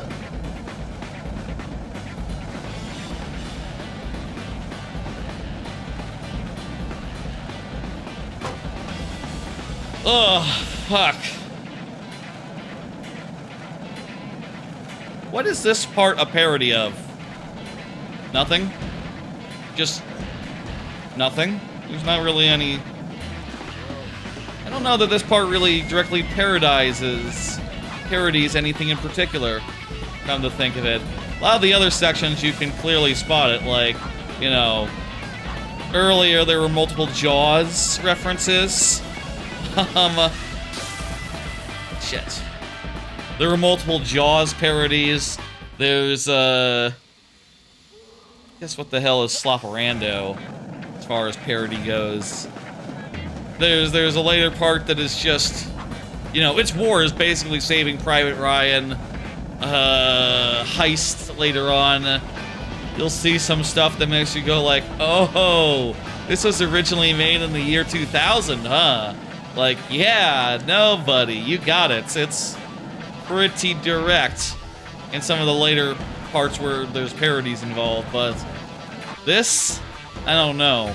Maybe just caveman stuff in general.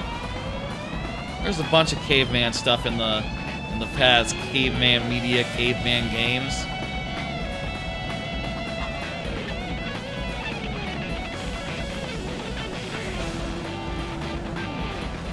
Not so much these days. There was a little bit of good Godfather at the start, in the middle there.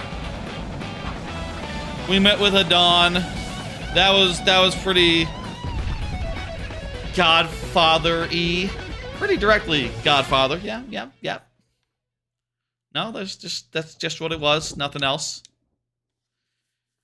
It's kind of inconvenient having to die and go back with like 2 extra load screens, 3 extra load screens. Not great.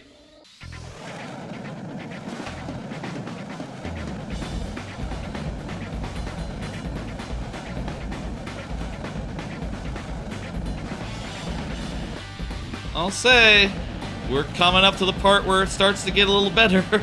I say that. But like, Spooky has some first-person shooting. I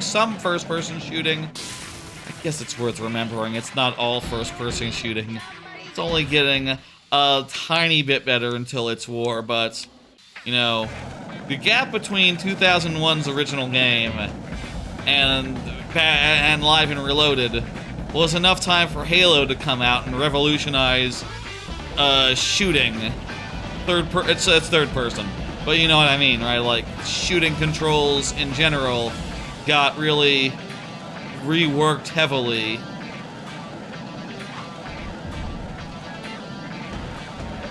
And a lot of that happened because, you know, there were enough sticks on the Xbox as well. Multiple things contributed to the rise of twin-stick controls.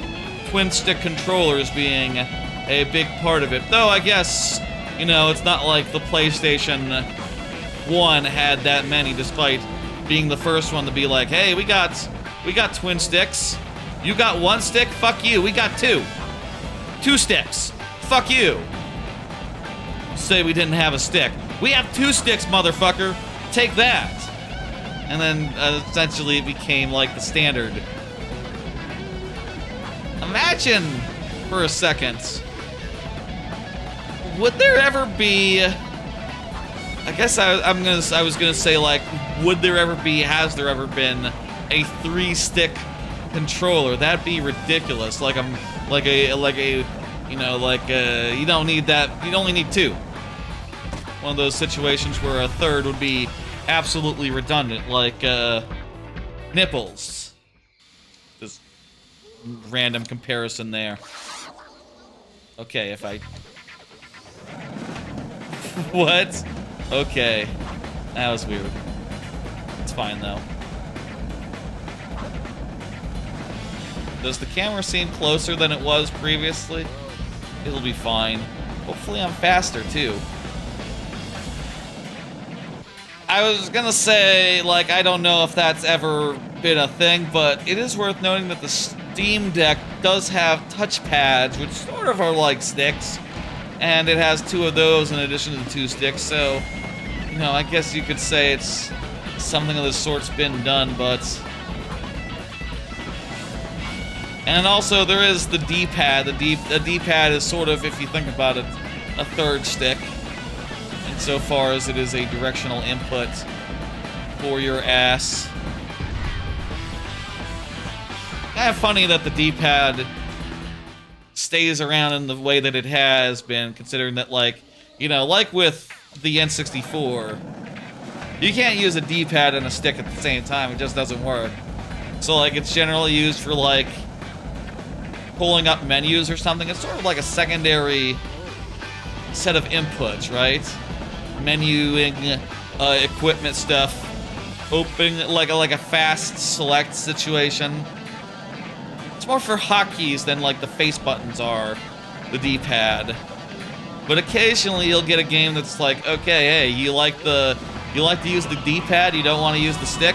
I don't know that's really necessary for me, but, you know, hey, you can. Just, you know, have at it. I use a stick for everything. I don't give a fuck. I think I was this way before the Switch. But even if I wasn't, like, the Switch, the handheld controls, the D-pad, it really is just 4 buttons on that, and, you know, it kind of makes sense, honestly. Like, I kind of thought that you know, moving to the Switch 2, I totally thought sometime in the Switch generation I would just get a custom Joy-Con that had a D-pad rather than buttons, but I never did. And I kind of see no need to, you know. I know the stick is fine for my favorite SNES games like DKC2. It's fine for Mario Maker and things of that nature. Like, I honestly don't need a D-pad for the purpose of directional inputs, right? Like, it's only typically used for, like, item menus and stuff, and in those cases, you can't just use it as 4 buttons. In fact, it is kind of just, in a lot of ways, 4 buttons. Is that a hot take? I feel like there's probably gotta be a lot of people who have come to that realization maybe more organically than just maybe like low-key, like not really thinking about it that much. But like, yeah, no, the D-pad is barely ever used as a D-pad, and also like, you know, you can't use it and the stick at the same time, so it's much more of an auxiliary input wherein like the button controls are fine, acceptable, no big deal. I would never play a 2D game D-pad style with the directional buttons, to be clear. But also, I just don't play that many games like that. I guess, you know, Tetris apparently is a game where you really want the D-pad for accuracy. I mean, there's games that exist. Buddy, here we go. We just have to finish it now. There are games that people say are like, oh, I need the precision, like Tony Hawk. I just do Tony Hawk with the stick. I've always done it that way. I mean, it helps that the GameCube and the N64 D-pad sucked, so it wasn't really a choice, but, you know, well, the N64 was fine, but you were always going to use the stick if you could. GameCube D-pad, not great. Not really suitable for gameplay. We did it! We're on to the final boss of Uga Buga now. This is more like it. An appreciative audience at last. Somebody's pleased to see me. That's great. Yeah, I know. I'm great. Yeah, hey. Oh. I knew it was too good to be true. Like Coliseum, yeah.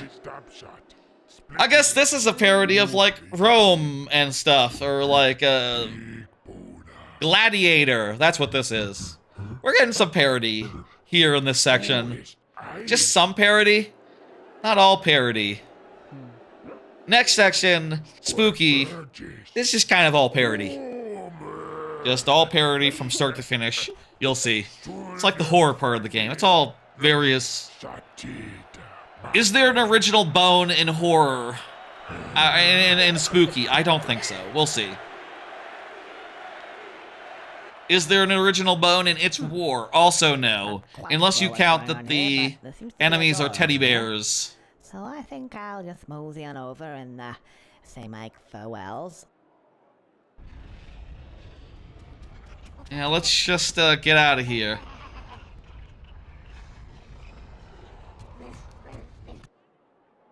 Anyway, we got through that last section.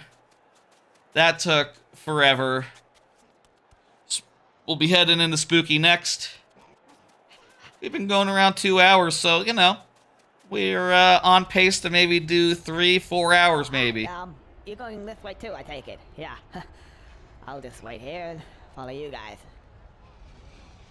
That seems like a good idea, Conker. This maybe isn't the way. This doesn't have that much like Jurassic Park DNA in it. I guess because of the caveman, you know, you can't have, like, scientists being like, oh, yeah, we created these dinosaurs or something. You can't have, like, a parody of Jeff Goldblum or something saying, like, yeah, scientists, you know, having Congress say, like, yeah, scientists only thought about what you could do. You didn't think about what you should do. I kind of, you know, not very smart, are you? That's how Conker would say it. I don't know. Personally, I would think about it before I made dinosaurs. It doesn't seem like a good idea. You're just gonna get eaten by them, you know, and you don't want to get eaten by dinosaurs, do you? Yeah.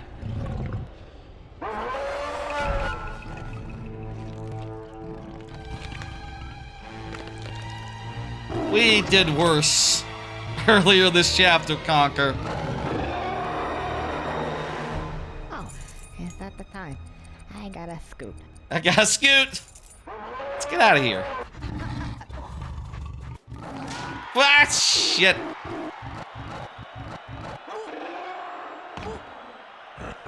Frankie saw the screech. How he go. Yes. Exactly what that guy said. Okay, we got a context-sensitive plate here.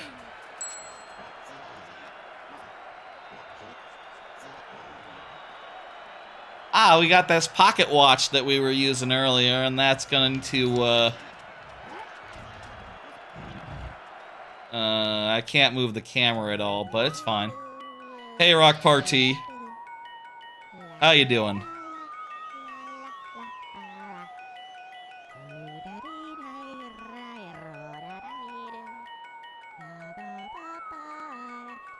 Ugh.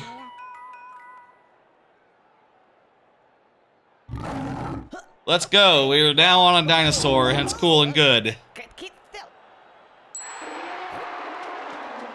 So now we have the dinosaur. We can eat these guys. Or Fangy will. We eat these guys. There's a final boss. We're out of Uga Buga at that point. Nearly done with Uga Buga here. I knew Uga Buga was really long, and I think, like, so far it's been longer than any chapter in the game so far, so yeah. Probably, like, twice as long, really. Spooky is also going to be a bit long, and I think It's War is the longest, so yeah, we'll look at a finale next week, will be the plan. I think that just lines up perfectly. Heist is not so long. I think Heist is pretty quick. How many of these guys do we have to eat anyway?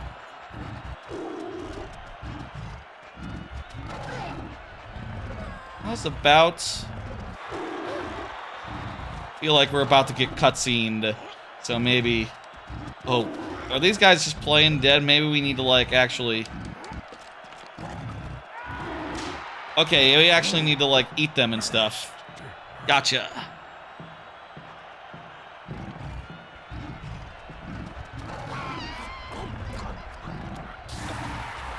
Yay. Here's a card. Lots of anime talk incoming. Next couple of weeks, really. The anime season that has been going on for the last 3 months has started to end. Shows have started to end. 1 ended over the weekend and 2 ended today. Haven't seen the shows that ended today yet, so, you know, I got nothing to say about them, you know. I like to reserve judgment until I'm done with them, but, like, for the last couple of weeks, we haven't had that much to talk about as far as anime goes, but, you know, pretty soon we're going to have last thoughts on a whole bunch of shows. You know, a few by next Friday, including the 2 that aired today, and 1 today. What a pair! It's a little bit distracted. Some more entertainment. Cindy Infactor. Anyway, look forward to that next coming couple of weeks. We'll see what happens and how much it makes sense to discuss it during Conker versus just like saving it for the Friday stream or something.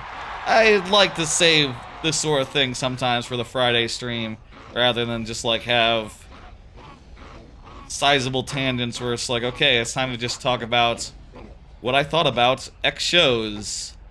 Now, I could just save it for Friday when there's already like gaps between levels.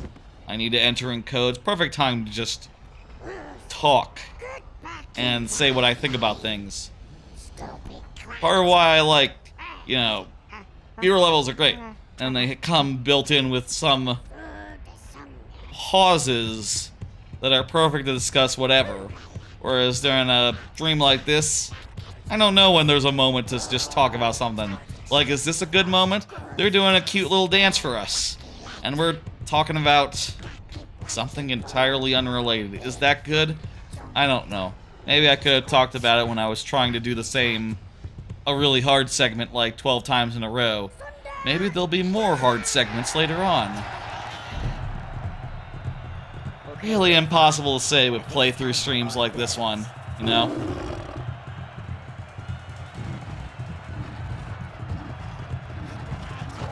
Anyway, expect a bunch of that on Friday. That'll be fun and good to talk about.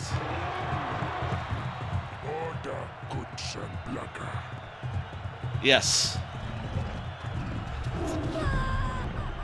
This is alright. After the surfboard Battletoads adjacent sequence, you know, I guess it's kind of Battletoads. There's like similar. It's not really bad. It's more like Star Fox Adventures. No, it's honestly, there's probably like a lineage there from Battletoads to this to Star Fox Adventures, as far as like hoverboard, hover bike sequences that are pretty unforgiving. This less unforgiving. Range combat. Now this could be a bit tricky. And Star Fox Adventures more of a, you know, kind of depends on which sequence. Honestly, in Star Fox Adventures, the first one is kind of the hardest, which is really backwards.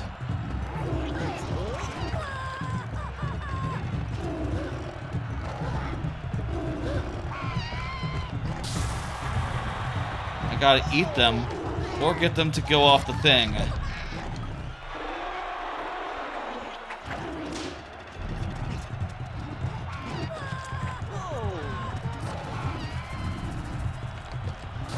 Let's go.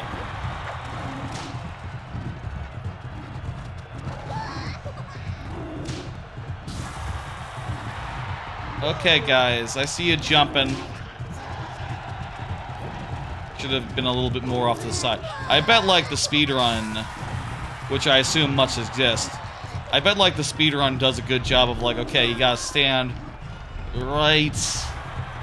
There's another set of them somewhere.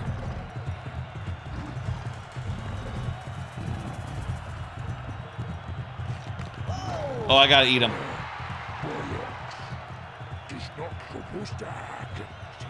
What's not supposed to happen, though? He got a bigger boner than me.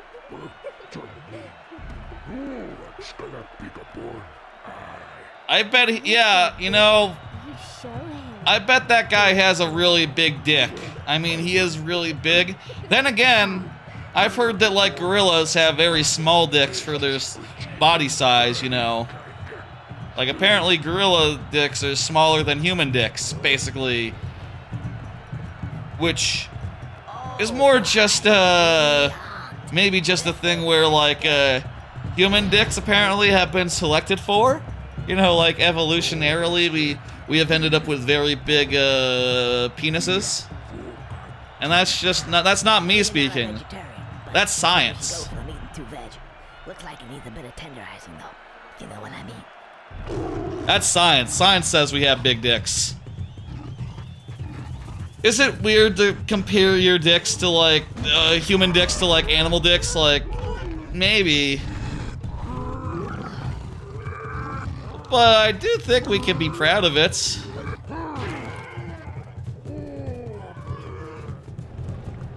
He's actually doing a pretty good job of, like, countering us so far.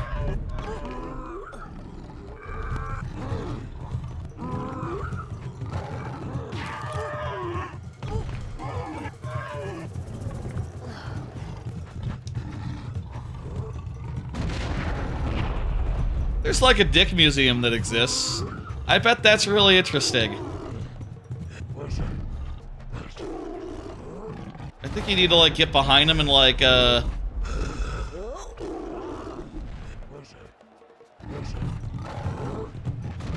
bite him in the ass?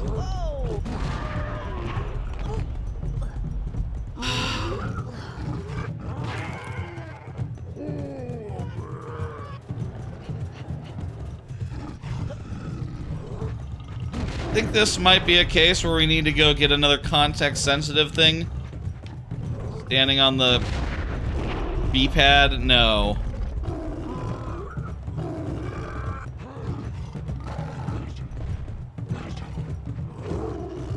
Just get behind him, but it's not doing anything.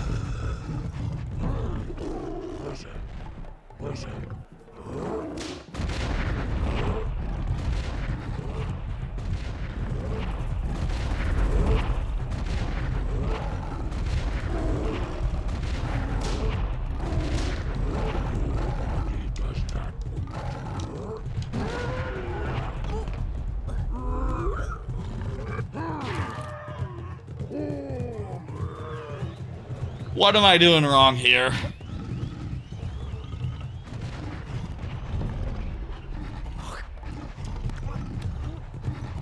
Let's regroup.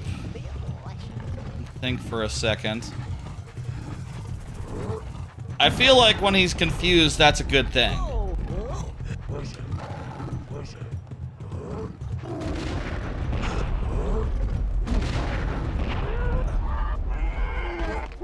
I also assume it's not a situation where it's like, okay, we need to get off him and do something. Off the dinosaur.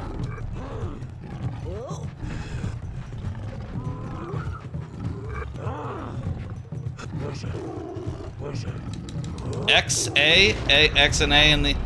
A and then X in the air? Nothing seems to be doing anything.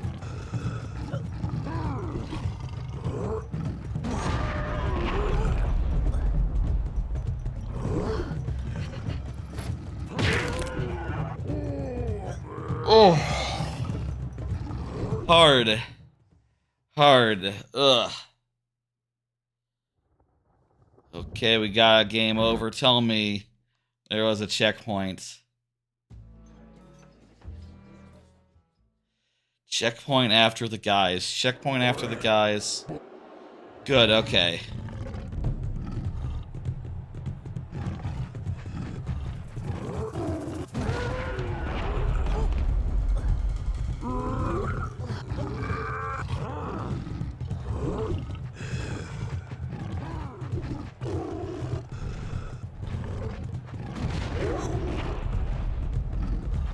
Get behind him.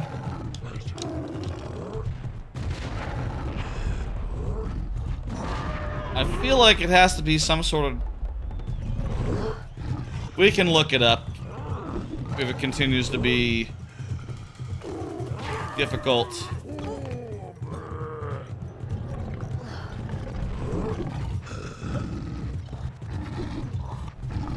Okay, get on this guy and let's go. Oh boy. Work with me, Fangy.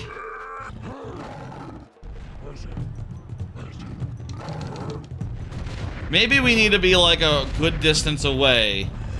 He's like, where's that? Maybe my mistake is being like right up his butt. Maybe I need to be like 10 feet away.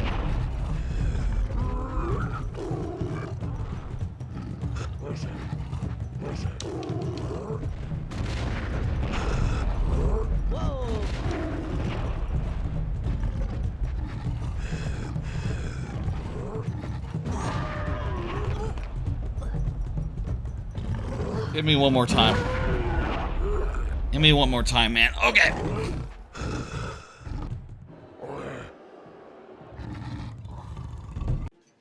Oh. Give me a second. Okay, hey, how about... There was one anime that finished this weekend. Let me tell you about it. The Unaware Atelier Master. I'm giving it a 5 out of 5. Here's, just realizing I don't have the thing. Where's the thing that shows the anime stuff? Oh shit, I don't have that set up to be shown right now, hotkey wise.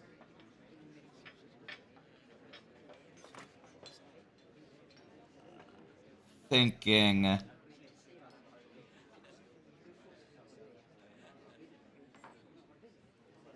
I could fix that.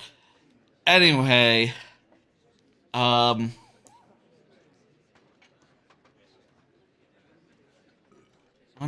Atelier is pretty good. Let me just get a breather from this boss fight for a second. And shit, this has been hard. I don't know what I'm doing wrong. I'm pretty sure you like bite his ass, but it doesn't seem to be doing nothing. What do I have? Anime.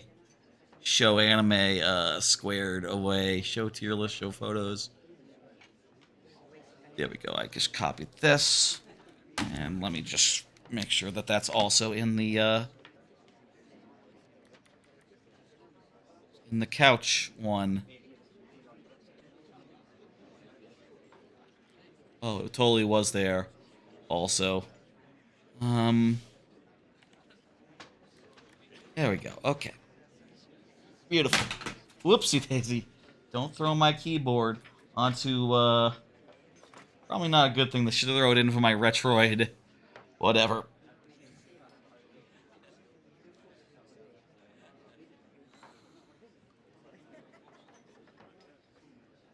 How's that with the with my face? Am I covering up myself? Just almost a little bit. It's fine. It's fine. Whatever. So I probably should have resized that before the stream. It's a little bit over large. Whatever. I'll make sure I do it before next stream. Atelier Master is one of those kid is stronger than he thinks he is anime, but he's stronger in an interesting way. He's not like combat strong and unaware like how irregular that is. He's more like Minecraft strong, where it's like, oh, you know in Minecraft how you build a wall in like 10 minutes? Like, if you did that in the real world, that would be fucked up, wouldn't it? If you could just build a whole mine in like an afternoon.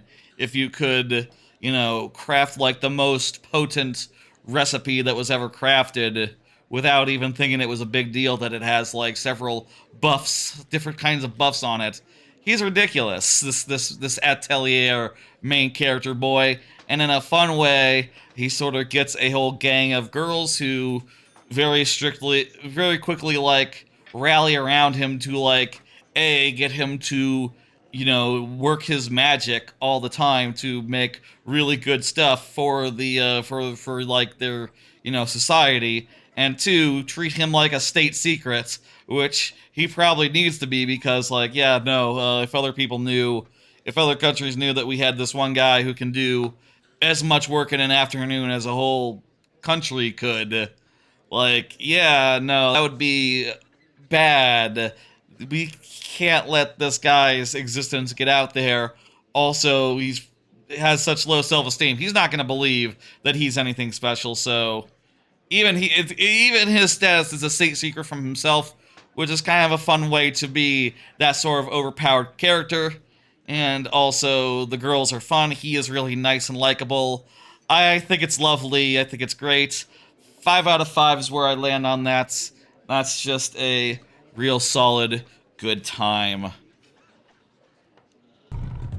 I hope that was enough of a breather, because we're going back in.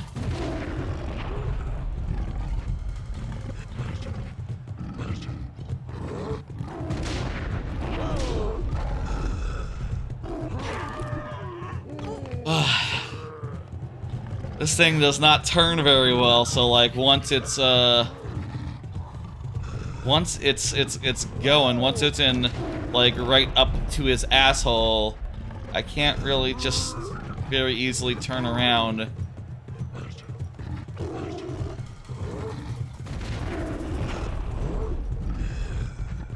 And get away, you know. Get away from his big bone. Which I'll say is very big. It's, you know, he wasn't lying. He does have a very big bone. Where did he get a bone that big? Like, what animal has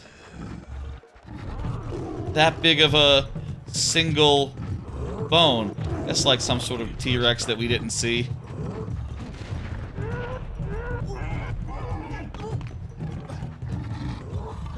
Maybe we're supposed to, like, lure him somewhere.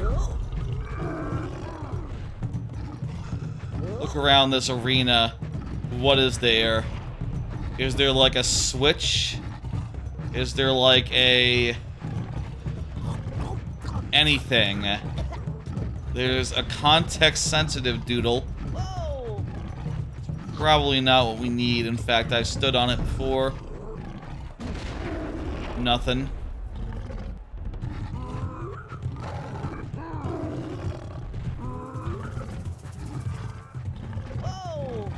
We'll look it up in a second.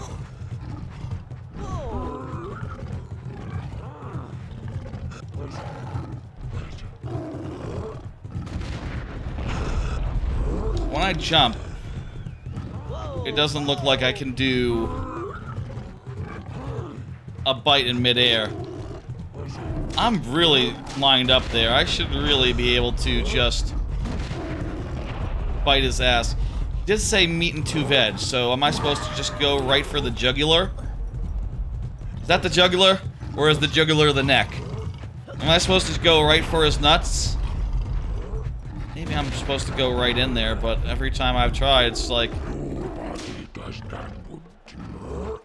Oh, you know what? He reacted. It is probably front.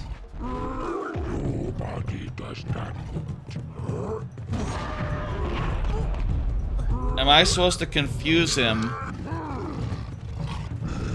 Confuse him by getting out of view, then run around front and go for his meat and 2 veg? If you didn't know what meat and 2 veg was, you know, if you weren't British, let's say. I'm not British, but I know what meat and 2 veg was. It'd be a very confusing tutorial. Like, look what he said. Oh, he's so cute though. I mean, maybe you can get it through context clues.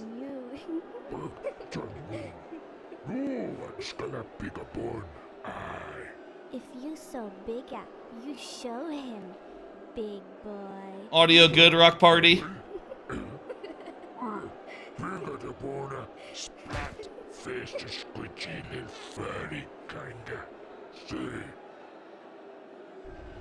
Now what Conker says... Oh my giddy aunt. This is not good.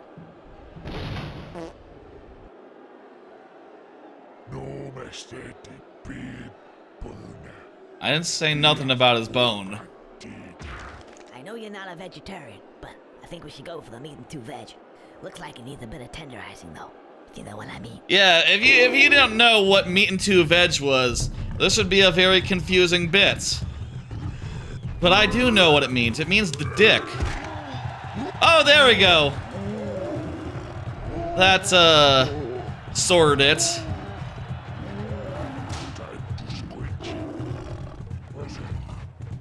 So I guess we need to hit him right when he's swinging down.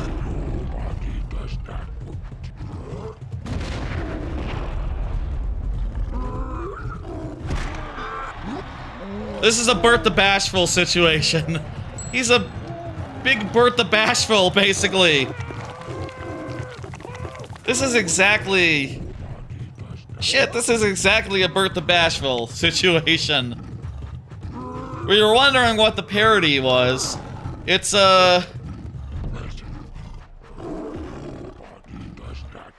It's Yoshi's Island, it turns out.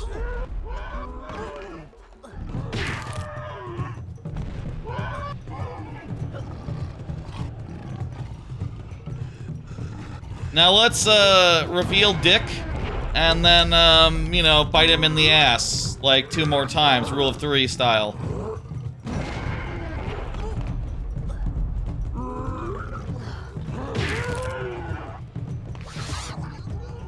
Let's start over from the start, and, you know, give it our all.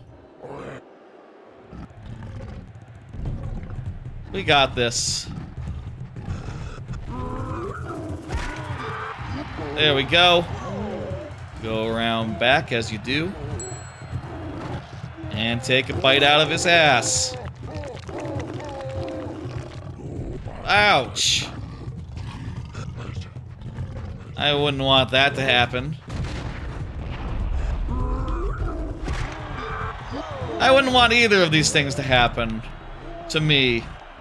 Honestly, I wouldn't be a fan of either of these things. No. I mean, if you're just getting chunks bitten out of you when you're up against a dinosaur, on some level you're probably getting off lightly. But, you know, this dinosaur isn't as big as, is smaller than this dude. Maybe he...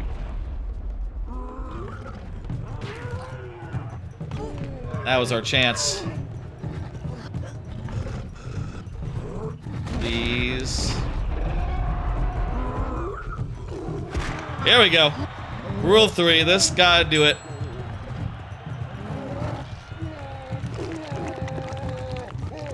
And like Bert the Bashful, when finally he can no longer pull up his pants because he's been bit too many times, everyone sees how small his penis is, and you're not impressed. And he sort of, Bert the Bashful's out of here. My ass. Oh, ma secreto. Tieni vince private party.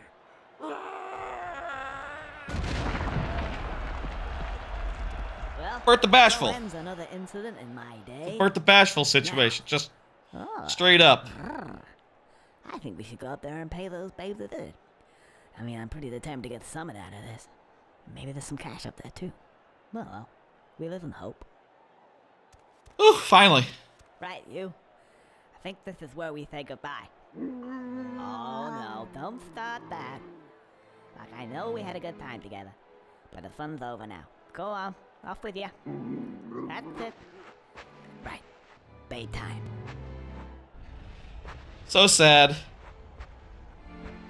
Hey, no, what are you Fangy doing? is kind of getting off lightly, though. We've killed other companions before, for no reason. Well, right, fetch.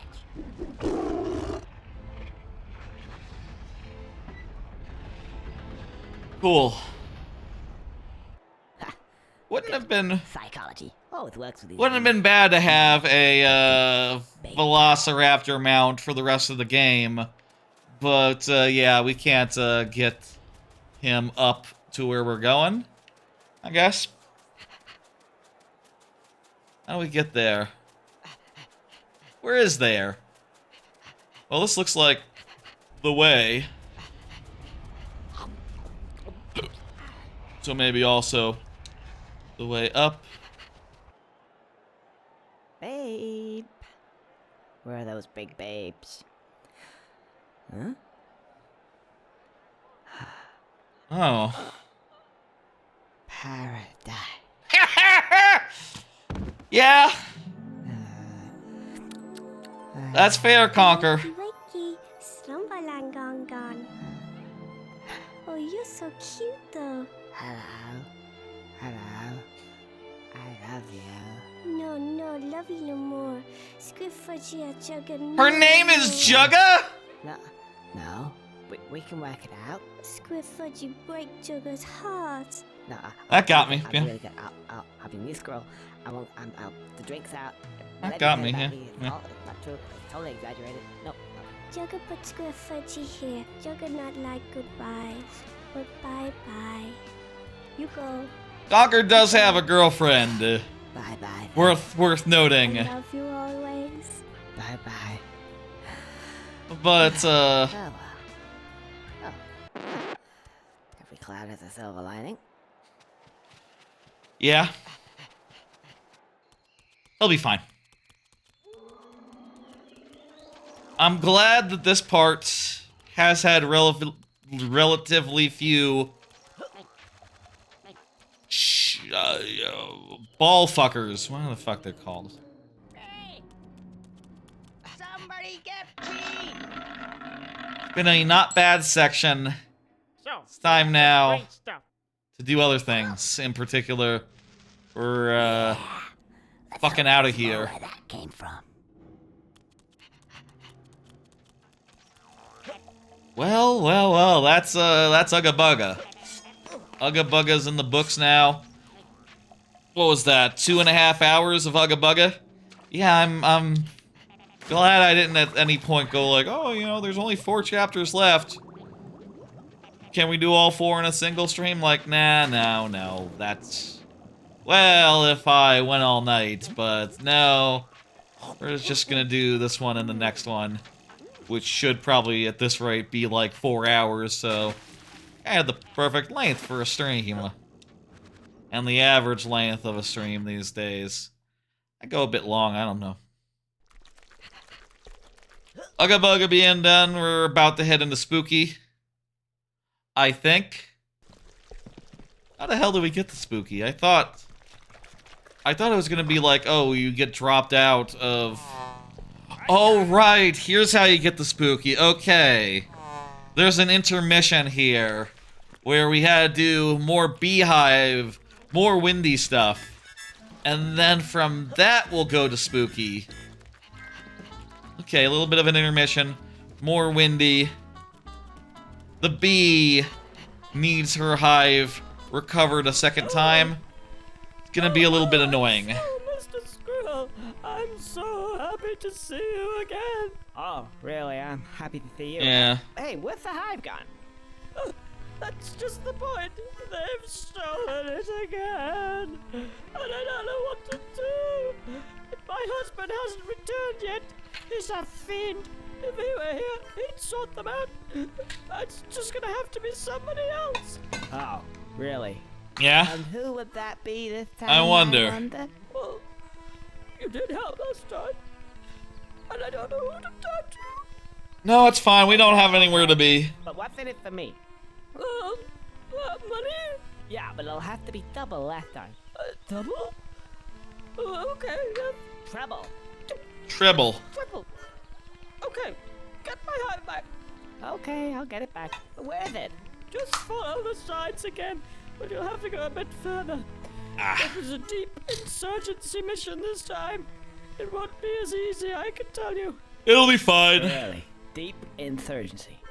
We'll just have to Quadruple. go a bit farther. Oh, well, okay, fair enough. Oh, hey, look, this looks quite nice over there. I think I'll go over here. Okay, come back, quadruple.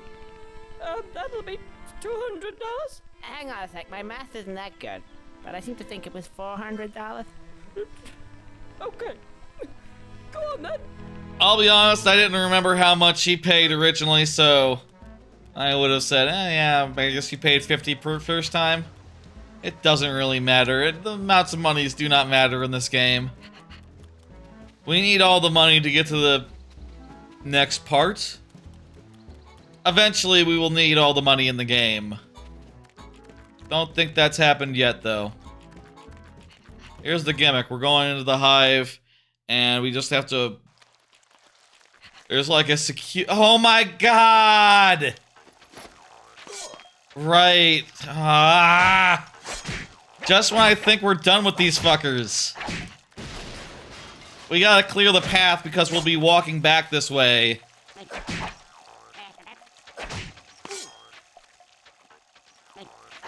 These guys, on their lonesome, dropped the review score, I think, of this game by a star. I mean, I say that. Versus the original Conker's Bad Fur Day. I did actually really enjoy the live part of this game, the online part, which was like a crap third-person class-based shooter. You know, which, to be fair, was kind of crap in the first place, but I played it a bunch with friends back in the day, you know, years after this came out, because we were rare aficionados, and we liked what we liked. I guess it all evens out, it's fine. Could we have just shot them using this?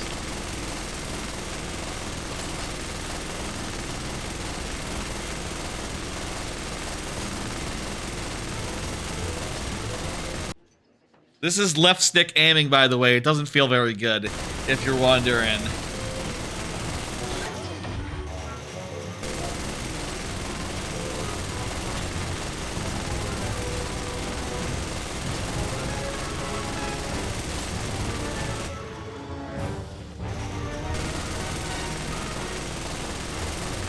It's also inverted.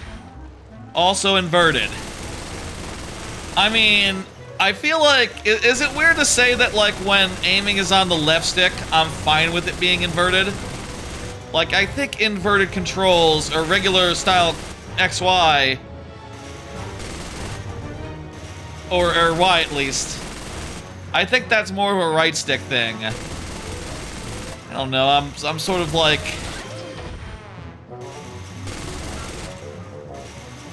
Swimming controls in video games kind of make that feel natural to me.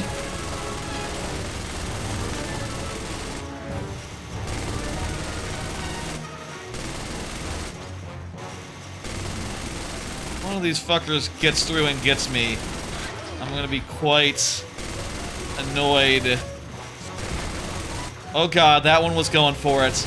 They can't attack.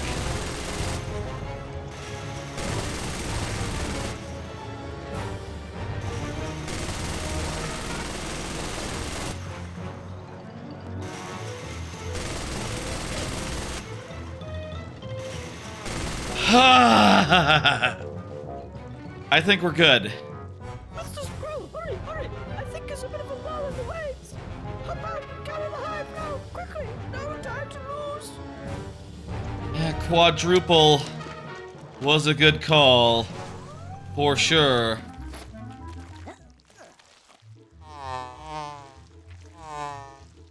Hey! Some wise guy's trying to steal our nice new hive again! Are these guys also Bastard! Italian mobster types? Let's get it, boss. There's a lot of overlap in the parody here. You know, insofar as, like, these guys are goons. There's also the weasel guy who also has goons. And it's like a mafioso.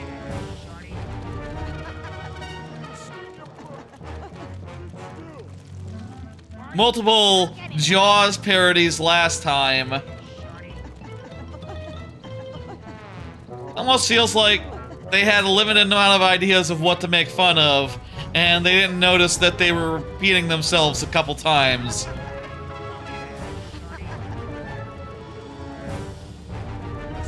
And it's not like the mobsters, you know, it's not like they're rival gangs or anything. They never seem to know about each other, care about each other.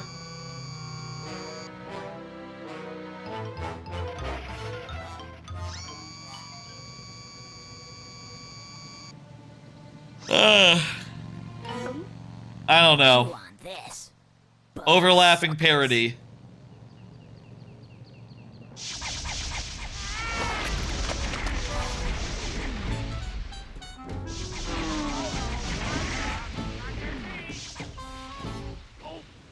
Yay, we did it. Thank you, Mr. Squirrel. Once again, I would like Yeah, to give me the for your money. good service, a noble contribution to the bee community. I somewhat begrudgingly present you with these. Alright, cash money. Hey, Someone call for us. Good bit. who wants some of us those? Yeah, more sponduli. I hope that's the last thing that happens to us.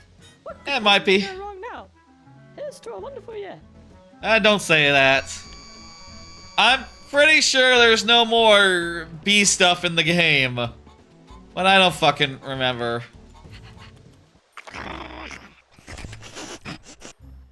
I think maybe now we go talk to Mr. Barrel.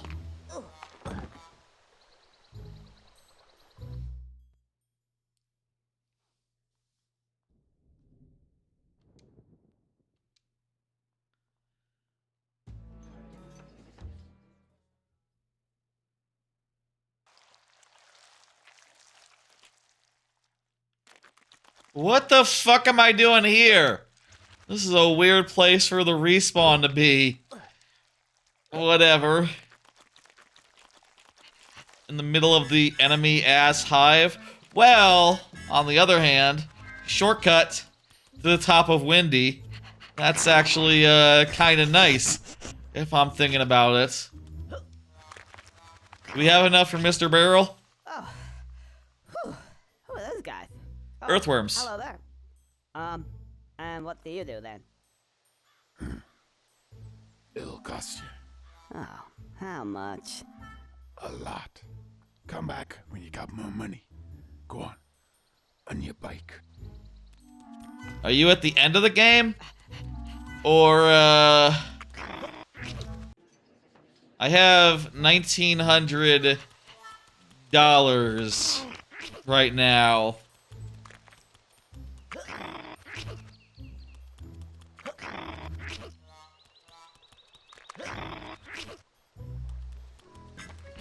Is Mr. Barrel now or is Mr. Barrel later? I think what happens is you take Mr. Barrel's wild ride, and that leaves you, at the last segment, but...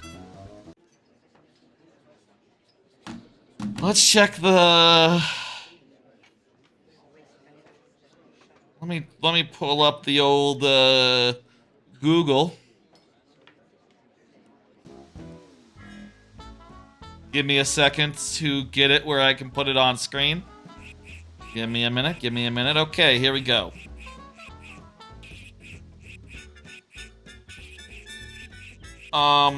Conker walkthrough. Here we go. IGN, what's up? Windows 11, I already got it, buddy.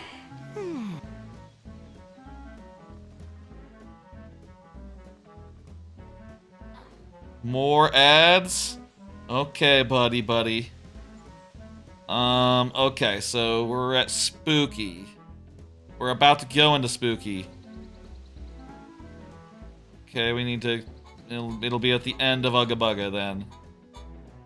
Oh, Uga Buga is only 1G in the first Uga?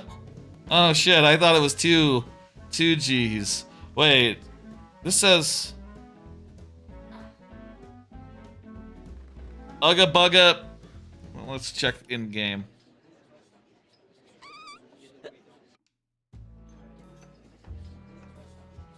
Hang on. Let's just look at chapters. Uga Buga, only... Oh shit, only one G in Uga and Buga. Oh crap, I didn't know that.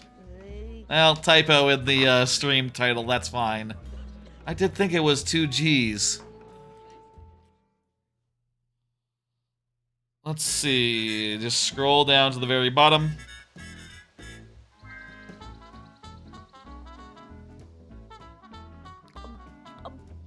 Buga the Nut.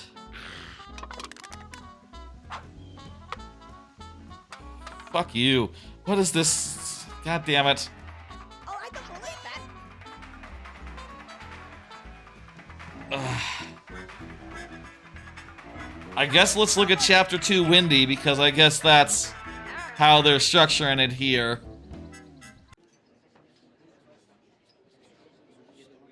Lenovo Legion up there in the ad. That's fine. Sure, take up like a third of my screen real estate. Great, thanks IGN. Great Balls of Poos, Wasp Revenge. Yeah, it did that.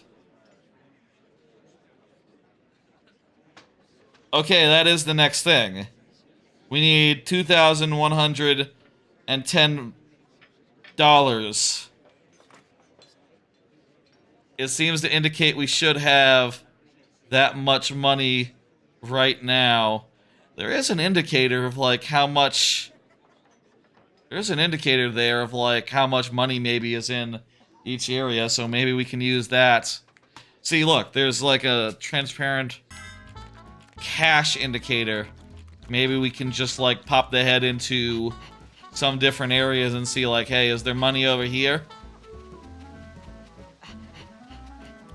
There seems to be some money here. Just...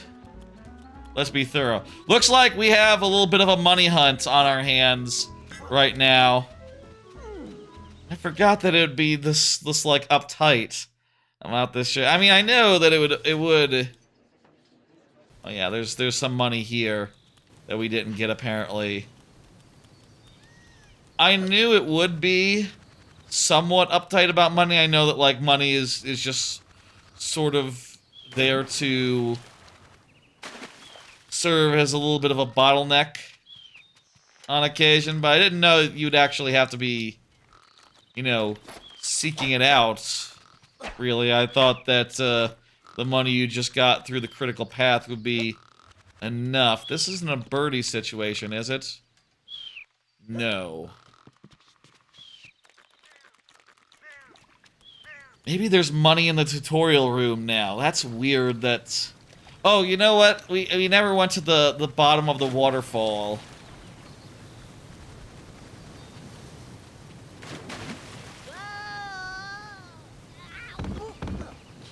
Oh, for good reason, because it's death down there.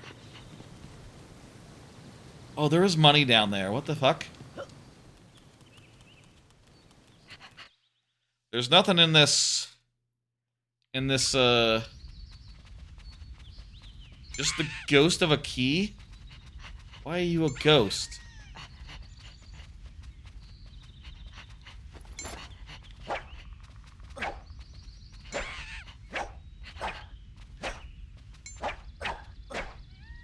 I can't hit the key, by the way. It's a ghost. Look at the ghost. It looks transparent, right? A little bit glowy. Why? When did it die? I just used it to open a door earlier. Is that how keys work?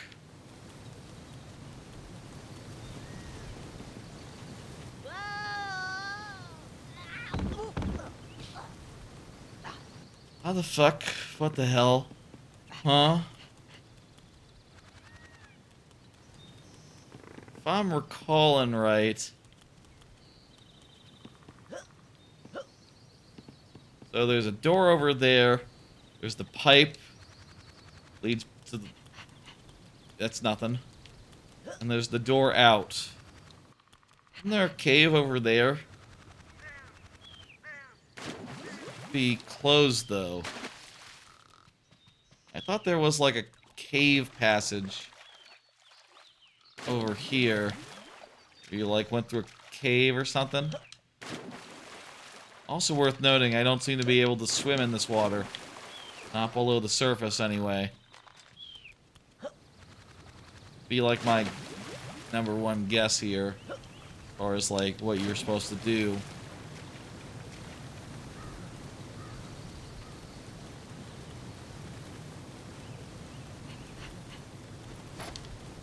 Should I Google hungover money?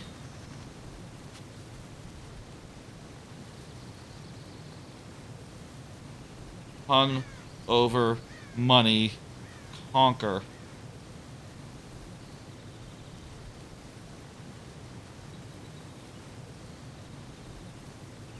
Let's see.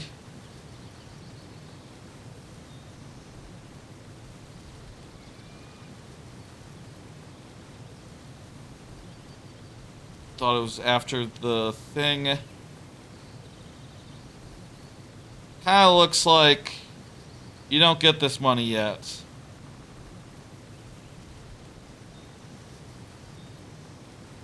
Hey, Trebucket, how you doing? Kinda looks like you don't get this money at the bottom of the waterfall yet. So I'm guessing the money for us is somewhere in Windy. It's gonna have to be like $200 though, right? How you doing? Conker live and reloaded. I'm short on money. I can't go to the next area yet, and I'm kind of annoyed. Moments like this, it pretends to be a 3D platformer where it's like, okay, you need more money before you can keep going. Maybe that's not pretending to be a 3D platformer, but like, you know, if The Last of Us stopped you, you know, or I'm not saying this is like a prestige story game like The Last of Us, don't be ridiculous, but if, what's a game that's like mostly you're in it for the story of that caliber? If The Last of Us stopped you cold to be like, hey, wait, before you can proceed, you gotta go back to the previous areas and find $200 that you missed. Be ridiculous. It's not how it's done. Just beat Doom episode 1993 episode 2. Gotcha. Okay, so the original Doom, the second episode of that. Cool. Never played the original Dooms. Though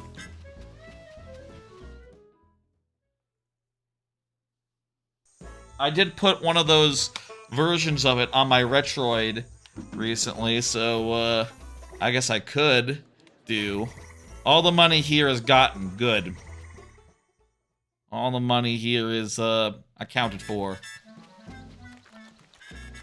I'll say again, the Retroid's been quite nice. It's nice to switch between it and the Switch 2. And just know, like, yeah, battery's gonna be fine. You know, I got 2 things to switch between. So, like, one of them needs charging. And honestly, it hasn't been a problem either way.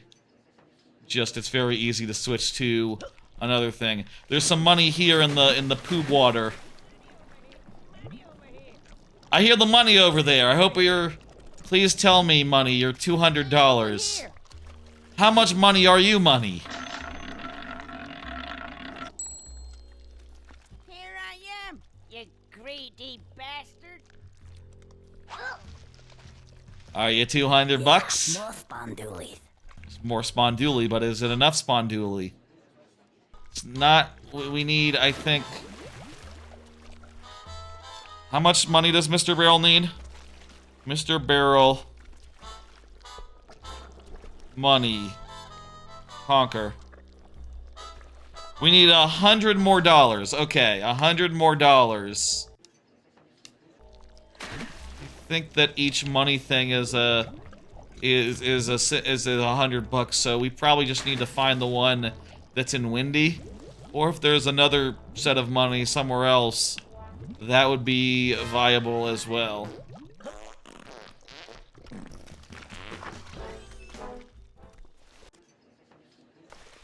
Okay.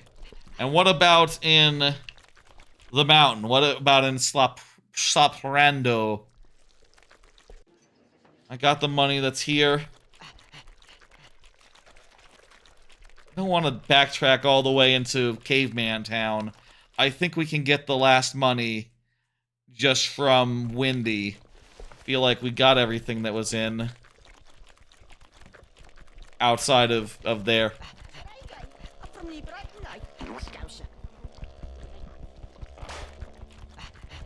You know, they just announced Spaceballs 2, The Search for More Money.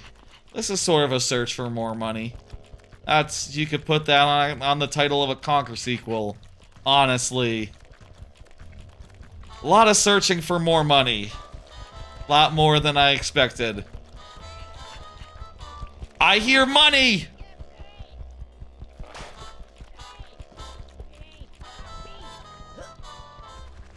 There's money on top of this shit pile.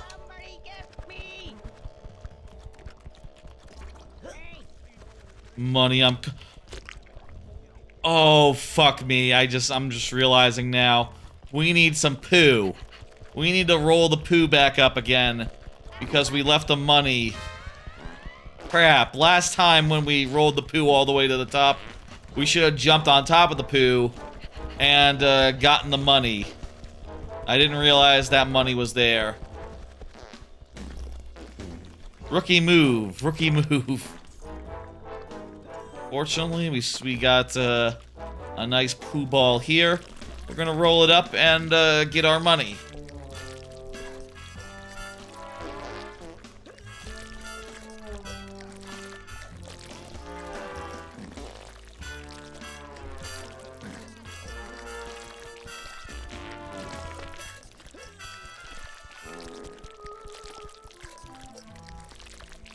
This better be $100 fucking dollars. Hey! Lay off my fucking poo ball. How about a card? Been a while since the last card. I just found out that I have Juneteenth off, so stream earlier that day. I had been planning on doing a checking out Splitgate 2 on Thursday, and I will do that. But let's have that start at 4 p.m. rather than an 8 p.m. stream. Get it like you know, nice and early. I am looking forward to that. I've been sort of curious about Splitgate 2. The guy apologized for the tasteless hat, and you know, I'm sort of curious to see, like, what the fuck? Is it good? Is it bad? I've heard some people who were into Splitgate originally say, like, oh no, they missed the point. This hero shit kind of, you know, kind of like dilutes the purity of Portal-based gameplay. Like, Portals matter less now. And I'm curious if that's the case. We'll find out, we'll find out. Ghoulhaven! Wait. Wait, no, that's not Ghoulhaven. Laughing all the way to the bank. That's just spooky, isn't it? Like, over there, there's, there's Bat's Tower. Okay, this vantage point, what can we see? There's Bat's Tower. There's, the Panther King's castle, which I guess is that in the same location as the bank? Where's the bank? Maybe the bank's too short to really stand out. But over there, we never go to the castle, by the way. That's not a chapter or nothing. Over there is, I guess that's spooky. I thought Ghoulhaven for a second, but you know. In Nuts and Bolts, they have like a bunch of stuff in the background, including Ghoulhaven from Grabbed by the Ghoulies, and there's the island of its war.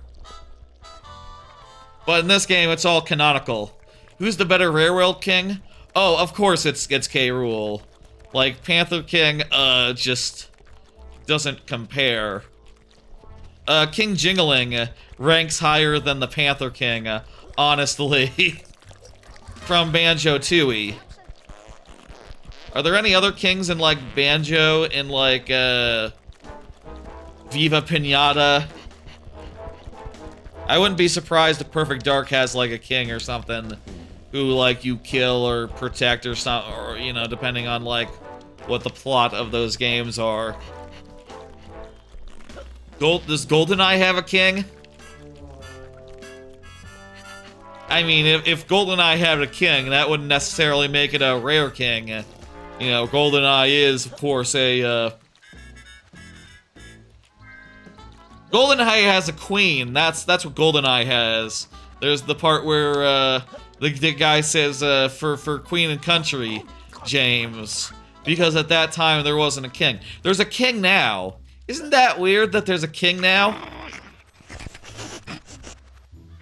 It's like asking if the movie has a king. Yeah, it doesn't. No, I'm pretty sure it doesn't.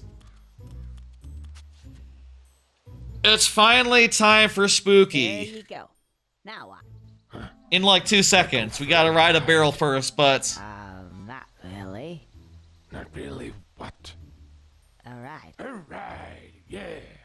Let's go for a ride. we gotta ride this barrel, and when we get to the bottom, it'll be time for Spooky.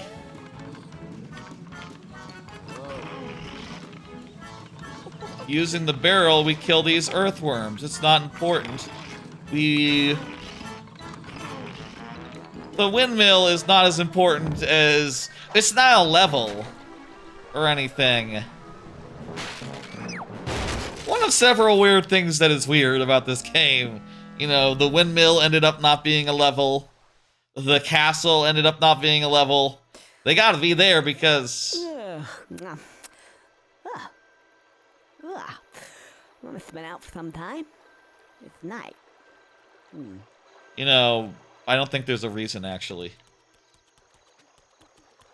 It's nighttime, and that means it's time for spooky. In particular, it's time to go into this spooky hole. There's a spooky hole in the river that leads into spooky. That's right, it's spooky time. What the fuck? Why did we just immediately... Oh, no. Guess I'm not going back that way. That's a bit strange. Why did we just immediately go into Van Helsing parody mode here? Without even seeing a zombie doll or something first. Like, you're jumping the gun a little bit, Conker. You haven't even realized you're in a... recognized you're in spooky yet. I know it's spooky. And this blood this water is blood. And the Griv Reaper is here. Bloody believe it. They've got fish versions of the little bastards now. Come here. I'll show them. Hang on, I'll Mr. read that Again. in a second. I got your number, mate. It's down to 2 for you. Ah, there's a oneer. Yes, not long for you now, you little prick. Oh yeah, they're cats, so they're maybe allowed to go back to and be alive or something. I don't know. Crazy how Bad Fur Day has only 3 voice actors total. Is that true?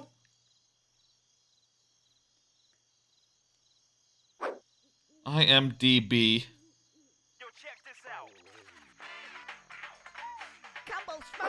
Conker's Bad Fur Day. Is that true?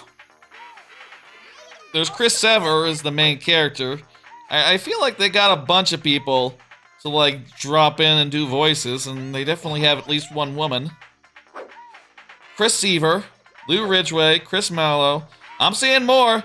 Like, wait, top cast 4. One of them is the Great Mighty Pooh. Archive footage? Okay, I don't know. I think maybe IMDb doesn't know what it's fucking talking about here.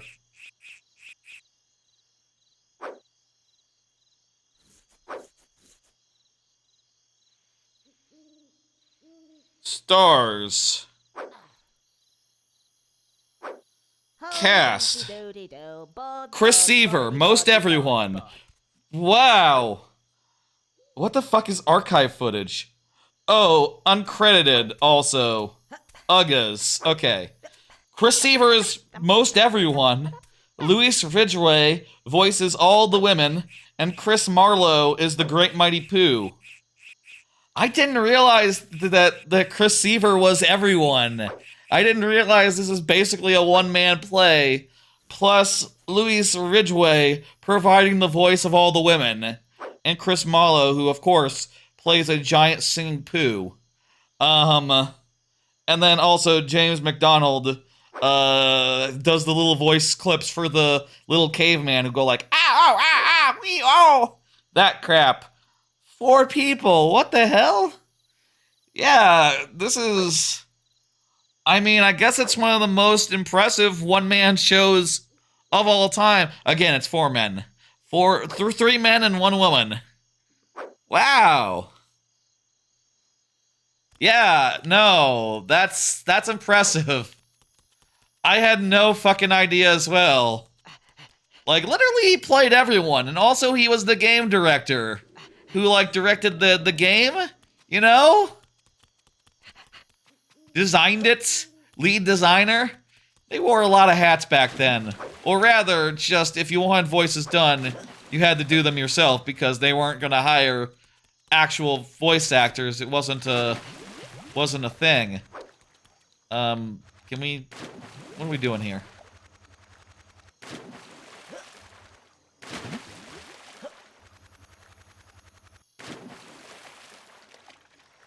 Anyway, I'm taken aback. I had no idea. Credit to Chris Sever. You know, I thought he was good as Conker. Honestly, I like his Conker performance. I didn't know he had like all the other ones as well. Dude did good.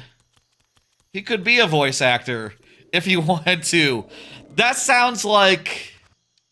It doesn't sound like praise when you say of someone who did all the voice acting for a game, oh, you could be a voice actor if you wanted to. But in this case, it is praise, because he's mainly a game designer and director and, such. That's praise. Believe it. Please. I am trying to praise you, Mr. Seymour. Chris.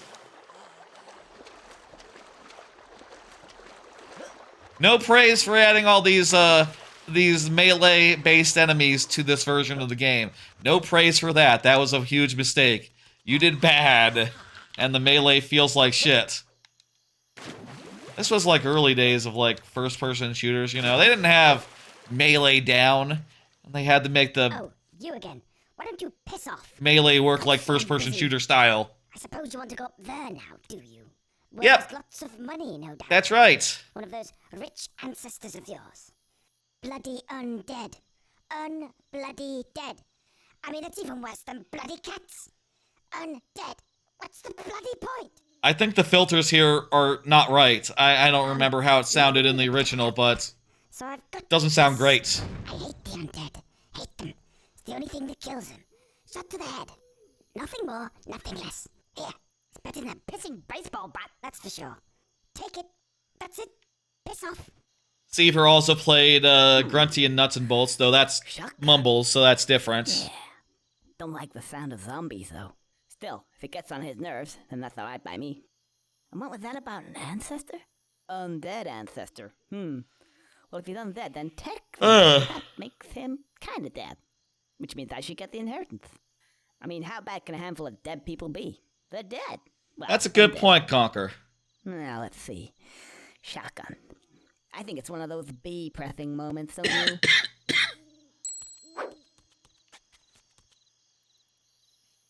Folks, we got a gun! Let's go. It's finally time for the game to be, like, better than it was on the N64. You know, up until this point, we've had gameplay where it's like, okay, well, it's the same as before, but we added enemies to it, and you have to deal with them by taking out a melee weapon and, like, awkwardly fucking with them. But now, you know, in the original N64, it was turned into an N64 era shooter, which, you know, ain't quite right. Now it's turned into a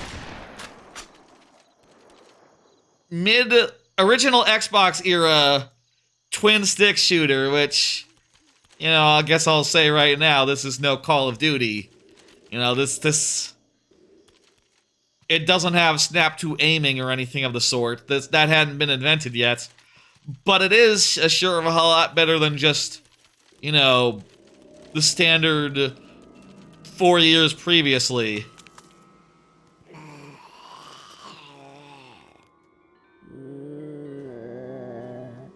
Seaver is all of Grunty and all of Banjo. Right, yeah.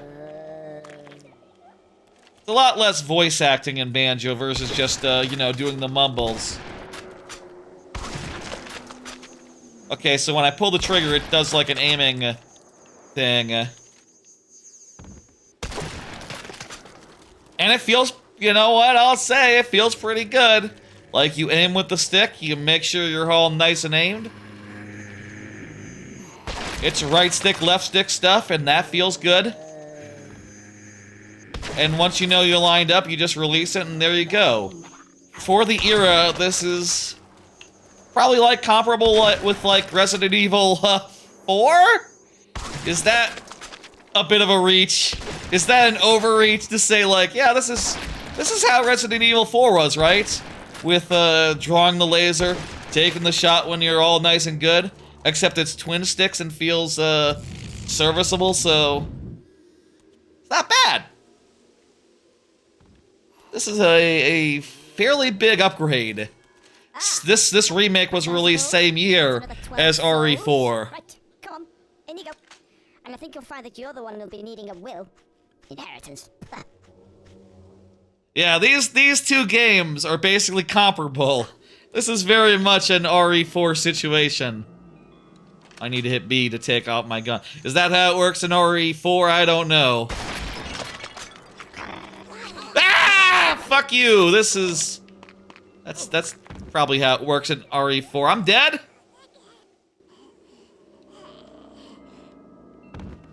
Are there earthworms in RE4? I should probably play RE4 at some point. I still haven't. I started RE2 once. On a stream, you know, a Game Pass stream. It was on Game Pass. And I never got around to continuing it. I should, or like the remake specifically. I should, you know, do that at some point. Time is hard. And, I don't know, maybe... Is RE2 a game where I shouldn't play it like handheld mode while I'm watching TV? You know, using the Retroid's local remote play capabilities? I haven't really been using that much since I got it. Like the part of it where I can put my Xbox onto my Retroid. It's just a very small screen for that. Honestly, like retro games are kind of what it's best at because of the size restrictions. There are definitely surprises in RE4, but not maybe earthworms specifically.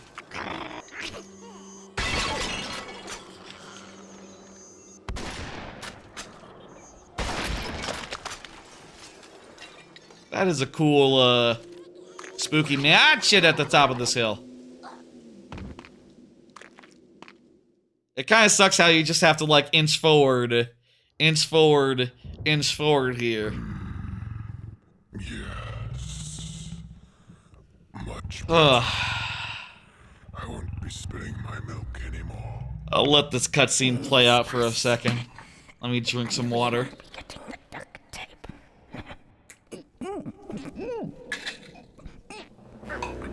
Important to remember what fate awaits us if we, don't win here. We'll become a table. Part of a table. It's even worse than being a table. Just part of a table. You don't even... You know, there's some being a chair, being a table situations, right? Where it's like a sexy good time. You know, like, if a sexy lady is like, or, you know, an a nice lady is like, ooh, I want to make you a table. It's or a footstool. It's like, ooh, it sort of has a sexual component to it. There's nothing sexual about being the Panther King's table. Part of it. No, definitely not. This sucks. What the fuck, these earthworms? What were they thinking with this bit? These earthworms might have been here originally.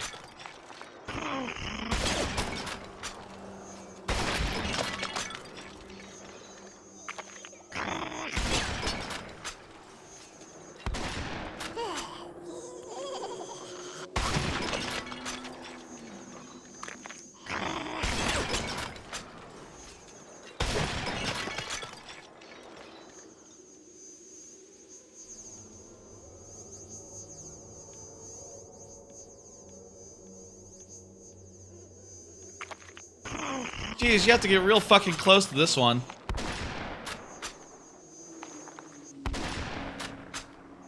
The fuck? There we go.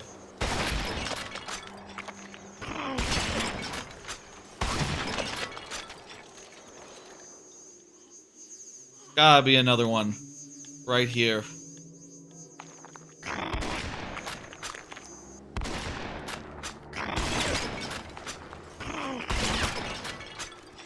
There's gonna be a whole bunch. There's gonna be another one.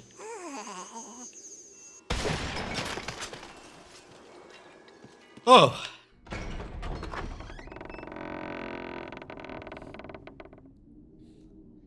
Ancestor time.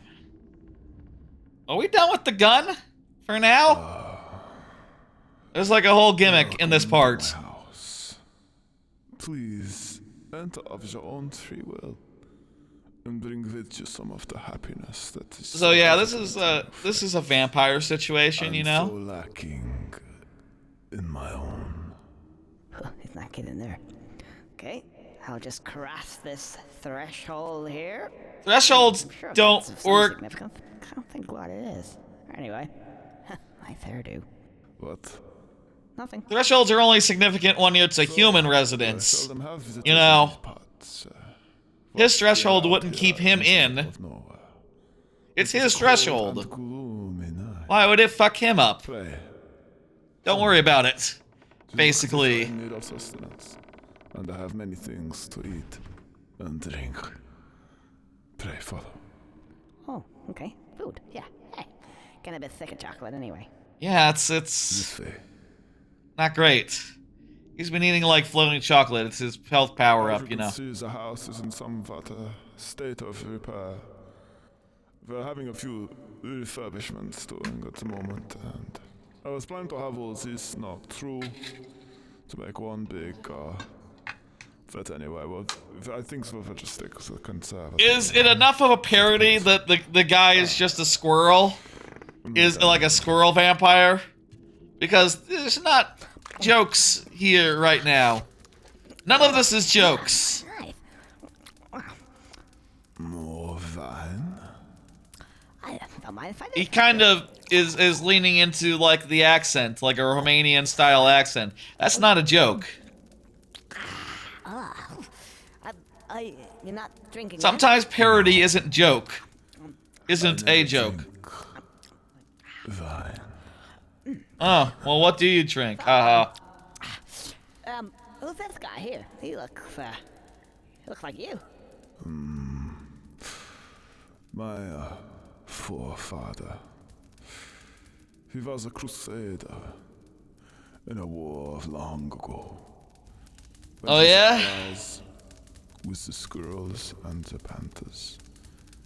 That union, alas, was not successful. Yeah, and he had really stupid teeth as well. Didn't they have any dentists back then? Who are you to criticize me or my ancestors? Whose blood He was just trying to do a joke. Just trying to do a joke there. Wasn't a great joke, but it was a joke. Beta Lugowski? What's Beta Lugowski? Is he an actor? Freya, I'm not really that familiar with actors or, you know, if that's one of these movies. ancestors, I get It's not one I recognize. somewhat Suppose he is an actor. touchy. Oh, that's alright. I know how it is. Family. Yeah. So, you been here I long? like it when Conker tries to play things out as being normal. About Like, yeah, 300 sure, years. whatever. Really? Yeah, well, Big what do you fan know? then. No, it's just me. Oh. What's that noise? Vampires, I guess. The original Dracula actor? Of the night. Gotcha. What Yeah, they're going for a Dracula here. music they make. But they forgot to put jokes in. The howling. I guess that's your joke. Oh, they're howling. Just being like nonplussed at all the Somebody's braying on the Dracula things. door. They don't like you either, I take it. The villages again. Kind of makes me think Sounds like of. there's more. I watched a video the other day, I think it was yesterday. where it was, the idea was, oh, here are all the crossovers that have existed, and here's just like, you know, cases where like, oh, random cartoon character finds their way into Star Wars world, and they have to go up to Luke and be like, oh, hey, yeah, you got your moisturizers there, huh? Hey, you're Luke Skywalker, how you doing? That's sort of what this feels like, just like Conker going like, ah, yeah, you're Dracula, huh? You gonna turn me into a vampire? Okay, whatever. I guess that's fine. Yes. I think you are my great grandson, Conker. Okay. Come to the family. Well, it probably has, you know, Indeed. I have a little great. That's like 2 to the power of lot of great grandfathers. Not all of them are vampires. Only the one. Kill me. It's never worked yet. As you can see, I've had a few minor alterations to the house. We have the grinder. And we have the pumps. And we have some other bits and pieces. It is your duty, your errand, indeed the whole point of your existence as of this day, is to fetch me the villagers. Okay, we'll do that. That's kind of funny. I don't know. You may feed too if you wish, but only later. Well? Oh yes, I forgot. You can Oh no! like what you are. We can see the thing, so the reveal kind of... Well, chop chop. Fetch me the villagers. We're a bat now, so we're going to have to do this little mini game, and then basically Spooky will be oh, it's like, oh, this flying controls. It's like first person. It's like, you know, in, ooh, what is that? Oh no, that's this is your aiming controls. Oh no! You, fuck. This is, the shittiest reticle I've ever seen. Or poop stuff, great. How do I pick someone up? Do I have to poop on them first? Oh, yeah, you maybe realized at the same time what we were looking out of. Like, at the same time. Maybe a little bit sooner. Okay. Well. Drabucket in chat said, oh. Yes. Yeah. Oh boy. Kinda hard to aim. Oh, what the hell? You can, like, your left stick is, like, tilting. Oh, God. These flying controls are not great at all. How's the volume, by the way? Is the volume good?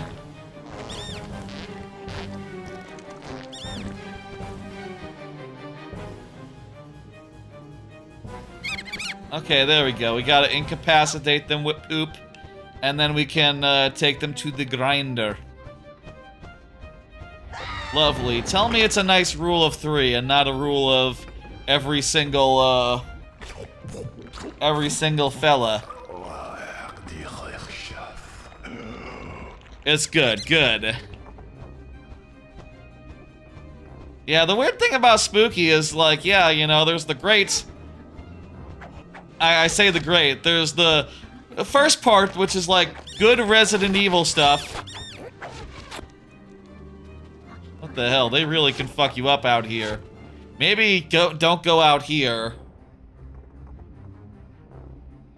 There's the part that's, like, Resident Evil. Then there's the part that's like Resident Evil, but with terrible, terrible worms.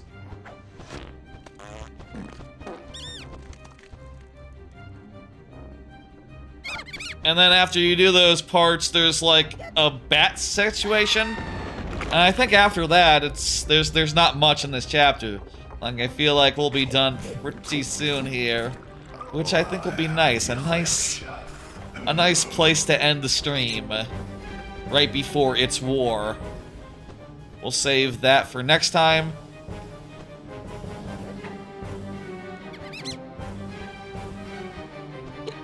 We'll save that for next time, and it'll be nice and good. And that'll be the finale next week.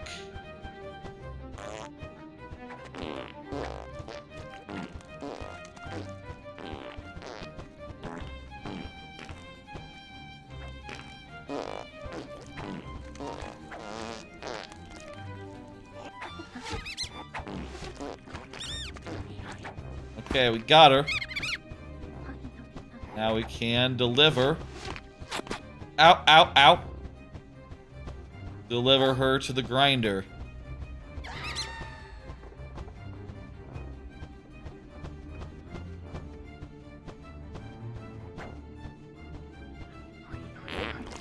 Oh, that poop kind of looked like it homed. Oh, there's 2 of them. Oh no.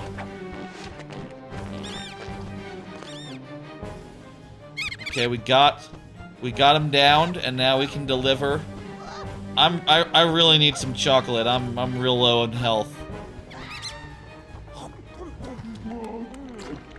Is 3 enough? How many do I need? I'd really love if this was a checkpoint. But who knows? Looks like it'll be more like 9, I guess. Maybe 2 more. Yeah, maybe like the next one will flick up the next string, and then it'll just be 1 more after that. You know, it looks, you know what, I think there'll be a little bit more here. Definitely we'll have to do some stuff with this. This looks like a bat situation over here. There's some platforming to be had here that we will have to do. No, we're not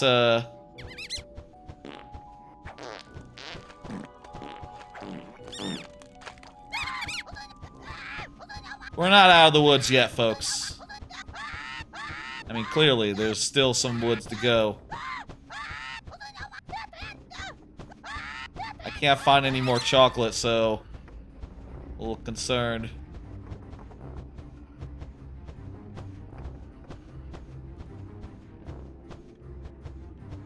There's a person over there. No, that's just a lamp.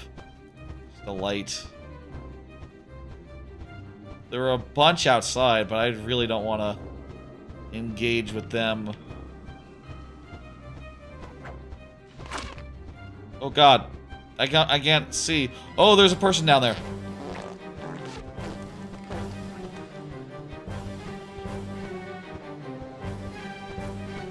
Got 1 health left. Pants. Tell me there was a checkpoint. I mean, we might be at a game over screen, so maybe checkpoint would not matter. Please be nice.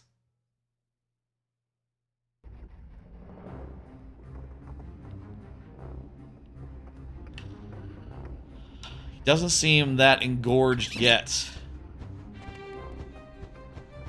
And oh, but there is 2. There's 3 strands. Okay, so we're at the start. Okay, crap. This is difficult. There's really just not that much chocolate.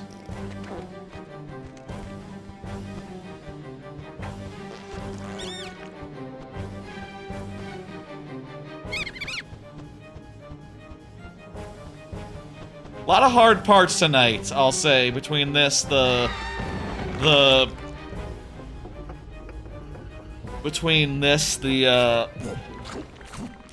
was this.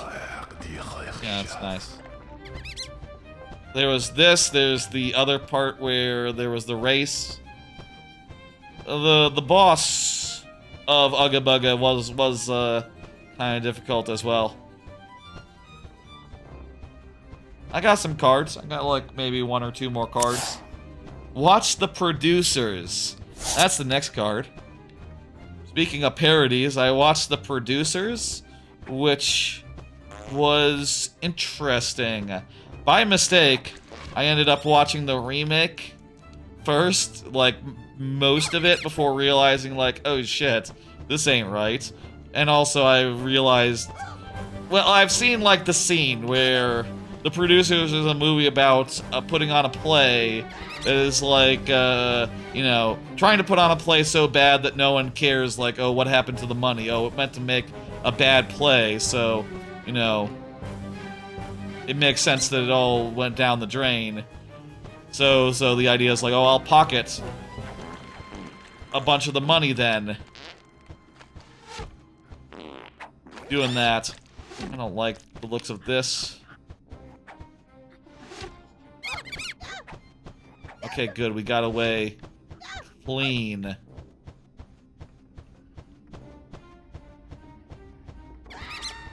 There's the third one, so yeah, you get cutscene there. The remake based on the musical is mid. Oh yeah, it felt so much like... It felt like Willy Wonka, like the Willy Wonka musical that came out recently with Timmy Chalamet, which I really didn't like at all. I really thought was really obnoxious, made me go, oh my god, come on. And this was like that times a good amount. Like, they were just singing everything, even things that didn't need to be sung. I think in the remake, the worst part was the one where they were in an office building and he was like, and everyone was singing, "We are sad, we are sad." It's just like, oh my god, man. This is ass. You know, this is just so ass. Oh my god. Shut the fuck up. And it might be better in the play form, I guess. You know, that's what Trebucket is saying, like the original play. I don't know, I can't speak to that. I'm not a play man. But this will be the second. Hell yeah. Once I switched over to the real one, you know, I was sort of going through that and going like, oh my god, I think I kind of low-key hate this, actually. Like, this is terrible. I got to the scene where it was the Hitler, you know, Springtime for Hitler performance, which I liked, and then I was like, oh, wait a minute, so wait, this is not the version I saw on YouTube that had, you know, Gene Hackman in it. And I was constantly during that remake going like, where's Gene Hackman?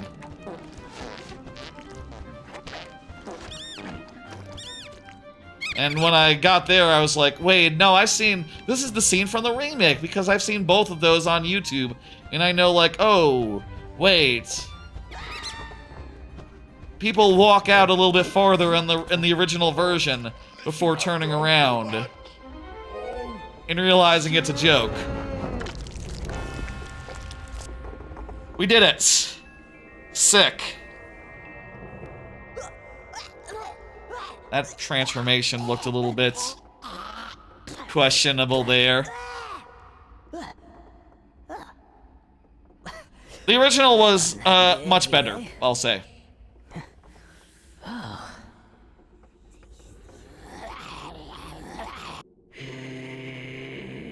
Yeah, we gotta deal with some zombies now. Zombie situation now. Zombies. Time for the double barrel boy. Hopefully for the... It was really good, I'll say. I'm sort of torn whether, you know, I would say like maybe a 4 out of 5 for me. I feel like a lot of that is just, I did switch really late in the game and it was really late at night, and, you know, I'll say like every time the original did a scene, it was very much like, oh, well, this is a much better version than the remake. You know, like, oh, this is much better paced. This is much funnier as a result.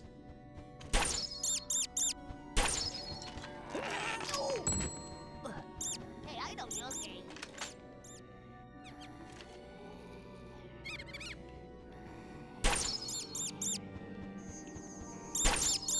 Damn it.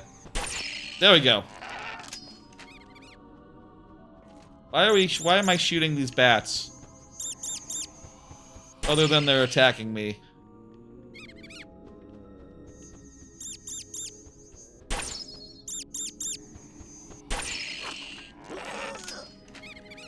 Am I getting something for this? Or is this just like, oh, if you wanna...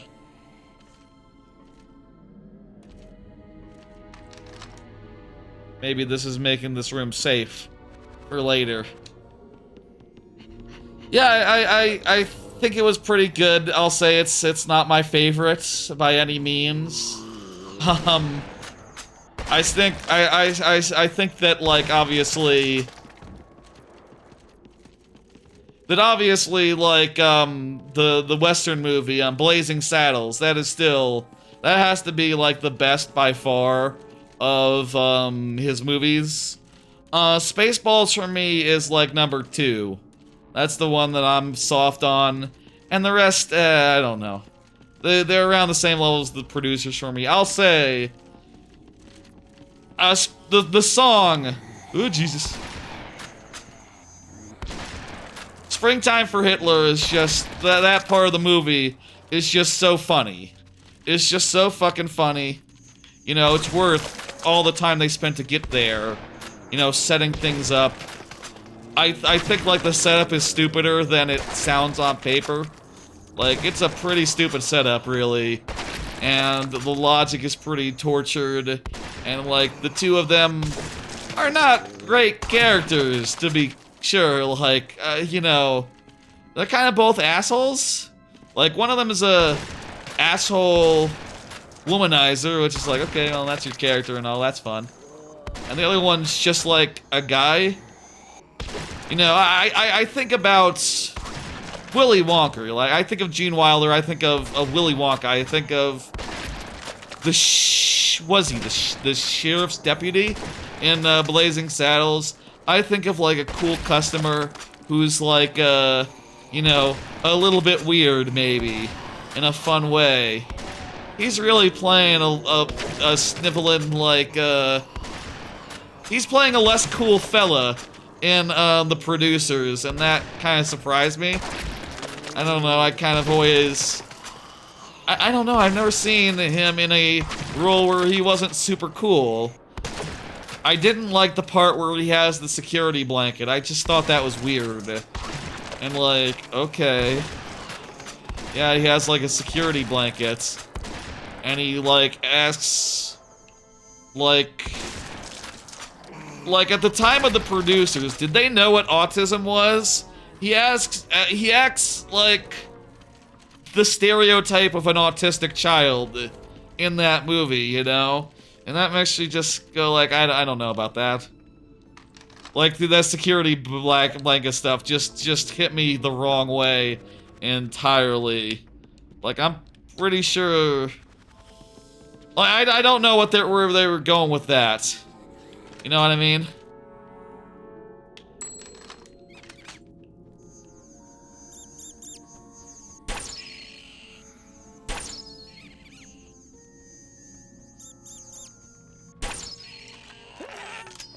On the subject of Mel Brooks and Dracula media, do you see Dead and Loving It? That movie isn't great. I think I've seen some of his horror movies. I saw Young Frankenstein before. I think I didn't love it as much as Spaceballs, you know, I'll admit it's a situation where I came to it later in life, you know. I feel like people love that movie. I don't feel the same way I feel about Spaceballs that I feel about Young Frankenstein, honestly. Maybe I should watch it again and give it another chance to really wow me. It has funny bits in it. I can't remember any of them off the top of my head because I've only seen it like once, maybe twice in passing. But it's probably still like top 5 of his movies that I've seen.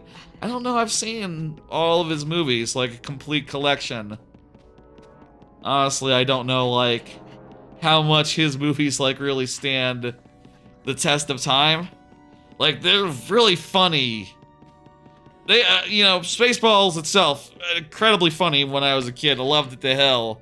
I did rewatch it this weekend with the folks, and, you know, there's a lot of parts where no one, you know, where we weren't laughing.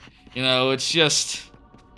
I don't know, when you put something on with other people in the room, do you feel that sort of obligation of like, oh, if this doesn't make everyone laugh, did I make a mistake? Or, you know, like, oh, my dad didn't laugh at that. Okay, it's interesting.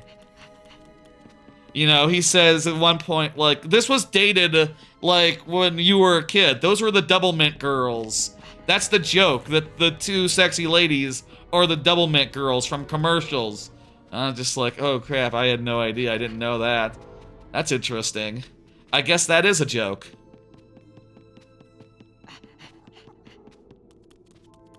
You personally love it, but you saw it as an 11-year-old? That's kinda how I feel about Spaceballs. I saw it as a 11-year-old as well, and I fucking love the hell out of it. I wonder if that's gonna be the same thing with the remake. I wonder if... where'd those zombies go? There were zombies behind me, and when I looked around, not there. Okay. Well, there doesn't have to be zombies. I'll say Spaceballs still has so many bits I love so deeply that like it is clearly like nearly as good as to me nearly as good as Blazing Saddles. And like Blazing Saddles, I don't think you can objectively look at it and say it's bad. You know, just like in the first 5 seconds of the movie where the guys start singing and the racist white guys are like, hold it, now what the hell is that? What are you doing? I want a real song. Swing low, sweet chariot. Swing low, sweet chariot, what the fuck? And all the slaves just like constantly, just like act confused about you know, the Camp Town lady. The Camp Town lady. And then they all start, the yokels start singing the Camp Town lady, and all the black people just start like sniggering at them. And it's just like, oh my god, what the fuck? Yeah, it's a very funny scene, just like their reaction to it, you know? Like how amused they are by the Camp Town lady. And that's just like the first 2 minutes. Like, that thing is packed with good jokes. I could recount, you know, I haven't seen it in a minute. I could recount more of them. You probably couldn't make a Blazing Saddle 2, so it wouldn't make sense. And also, you know, obviously, they set up the Spaceball sequel at the end and in the middle of Spaceballs, you know? The search for more money. They had to do it. And I'm glad that they are, and I can't wait. What are the odds of it being good? I will say it's apparently not Mel Brooks directing because he's like 100 and also writing. It's a new guy who I don't know the track record of. Has he done good things? I honestly don't know. I just saw like, oh, new guy. Okay, so it's not Mel Brooks because he's like 100. He probably can, you know, he seemed like he's doing all right, but who knows, man? Like anyone that old probably dealing with, you know, senility and all that. I don't know. Some people seem to do all right. Weather old age better than others. And I think Mel Brooks is one of them. For what it's worth, I don't think this is like secretly... I mean, I don't know. But I don't think this is secretly like a, Where the hell was that? I don't think this is secretly like a, you know, the guy in, Bruce Willis, you know? Terrible thing happened to him with, like, you know, the last couple years he was been senile. Last couple years of his life he was senile and just being fed lines through a headset and being made to make like I don't know, dozens of really, really bad movies for really cheap just to milk like the last of his like brand recognition before he died. Incredibly fucked up. That's elder abuse. Don't do that, for Christ's sake. Let someone just retire. You don't... Jeez. I don't think this is that was Mel Brooks. He seems like he's pretty with it. He seems pretty together based on that video he put he with him in it. Like he still has it, you know? He still has the wit. He still has his like he's sharp as a fucking tack. You know what I mean?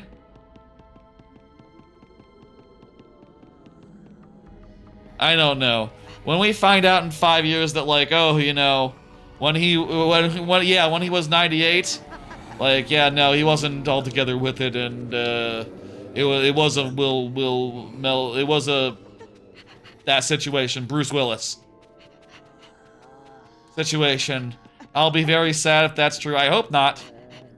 Will say there was a Spaceballs animated series on G4 and it was awful. I did hear about that. And I did hear people say like, you know, they don't mention the animated series. Which, yeah, Yeah, maybe don't. When they did their video about like, oh, there's been like dozens of there's been so much shit since we made the original movie, but only one Spaceballs. Well, basically only one Spaceballs, but also there's been a little bit more than one Spaceballs.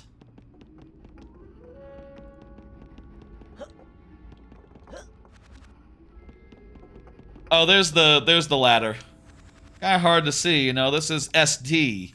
Even I don't know if this upscales or anything like the Xbox emulation on 360, Xbox Series on Xbox One Series X. This is Series X, but you know, I'm sure the emulation.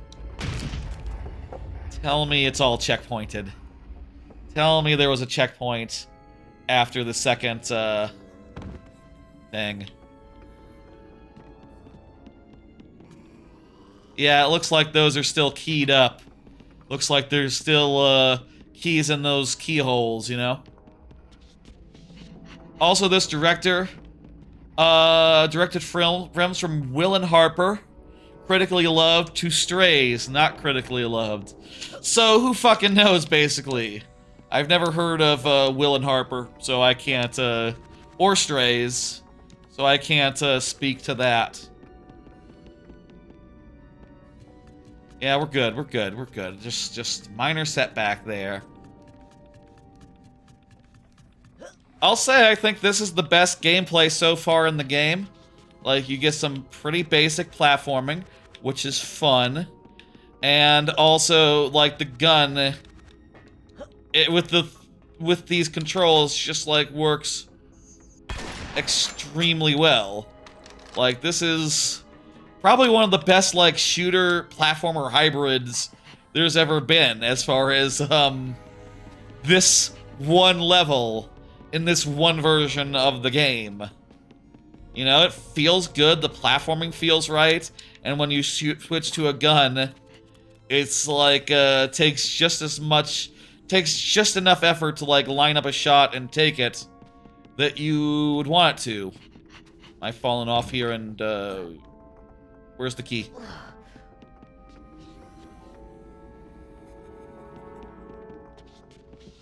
I don't have the key anymore. Will Ferrell talking dog move? What? From 2023? Oh. Okay, that doesn't sound good. What's Will and Harper, conversely? And when was that? For context. Is this guy on a roll as far as box office flops go? Delicious.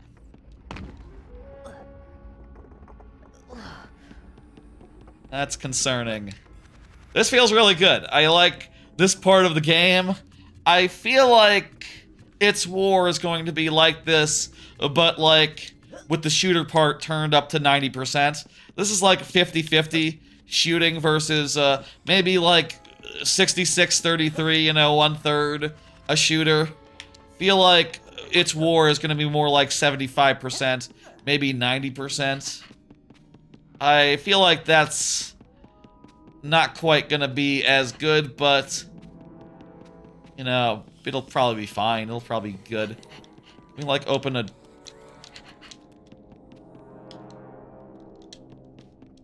I can't put this down. I can't take out my gun once I got the key. Also can't go back. I need to open this. If I fall, I lose the key, so what the hell? Will and Harper was last year. Oh, it's that movie where Will Ferrell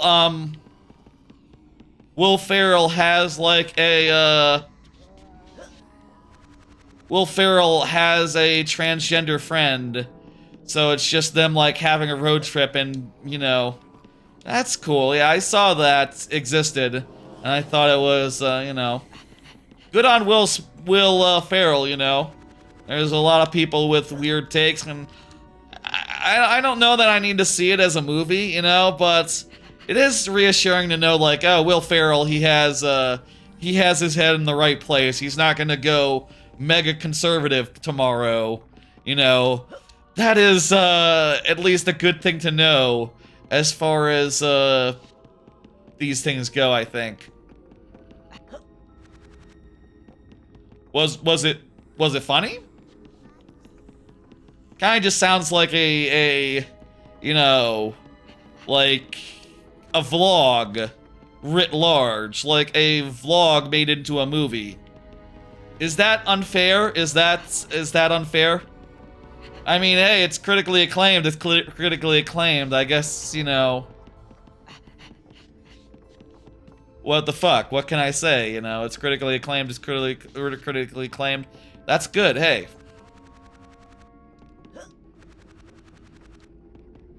Is it scripted? It is a documentaries film, so it is not a comedy, it should be noted.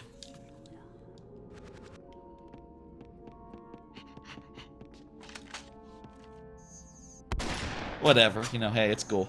Like I said, it's cool that we can rest assured to know he's not gonna, like, wake up on the wrong side of the bed one day and just declare, like, oh, I love Trump and everything.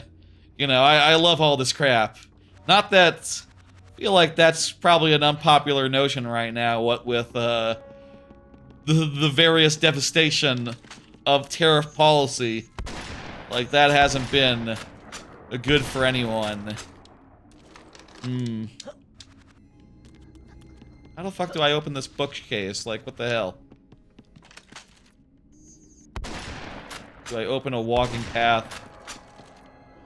This way?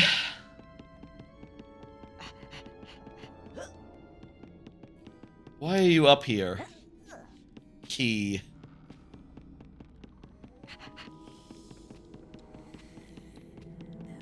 I guess it's funny, never saw something more than a heartwarming. Never saw, but it seems more heartwarming from what I'm reading. I'm sure, yeah, no, it's very affirming and all that. I'll say, you know, like... Yeah, that's never been a risk factor for me either, like, suddenly turning, mega transphobic, you know? In the circles, I feel like transphobes might be weird about this crap, but, like, look, buddy, you realize in, like, the circles that a lot of us run in, like, we would have to be the biggest assholes in the world to suddenly turn around and go like, oh, I don't believe in LGBT identities anymore. Like, I have way too many trans friends online to have that sort of reactionary turn, right? Like, I would have to be the biggest asshole in the world just to basically, you know, rule out the existence of, like, dozens of people that I know. Maybe that's an exaggeration, but, you know, I know online, like, probably a good, between various Discord communities I'm in, probably at least a dozen people who are trans, agender, you know, God, we include, like, just, you know, gay people, like, oh yeah, that probably, like, doubles the list, doesn't it? I don't know. I don't have the stats in front of me, but I know a lot of people who are LGBT, so I would have to be a big fucking asshole if I were to turn around and be like, that's it, I am now on J.K. Rowling's side. Like, my God, I can't imagine it. It's unimaginable. Like, I'd have to get new friends. I'd have to get new Discord communities. I mean, I guess the thing is they do have their own Discord communities, right? Like, when people make that horrible turn, it's like, okay, I guess I'm leaving all my Slacks and entering new Slacks. New Slacks where people have the weirdest views ever. Okay, that's fine. That must be awkward. You know, to be, J.K. Rowling, and they're just like, maybe it happens naturally, and maybe just like, oh, you know, you've kept around by suck-ups anyway. I'm sure J.K. Rowling doesn't have that many friends. Is that weird to say? I feel like she doesn't have that many friends. Like, she probably legitimately isn't friends with anyone who is trans. Probably a lot of people like that. I don't know. Probably the more online you are, the more likely you are to know someone who is, you know, trans, and more likely to be like, yeah, no, it's just a normal part of life. You think Rowling has friends, but they're friends with bad politics? That, yeah, probably true. She's probably friends with, like, you think she's friends with the guy who, invented The Office and is also terrible? Known terrible fucker, It's not Linenham, that's another guy who's terrible from the UK. Ricky Gervais. She's probably friends with Ricky Gervais.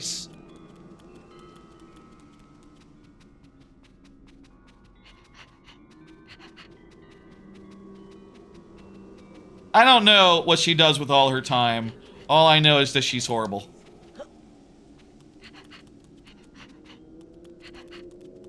I'm barking up the wrong tree. I'm barking up so many wrong trees. This is like the last sequence, though, of the chapter, so... And it's around midnight.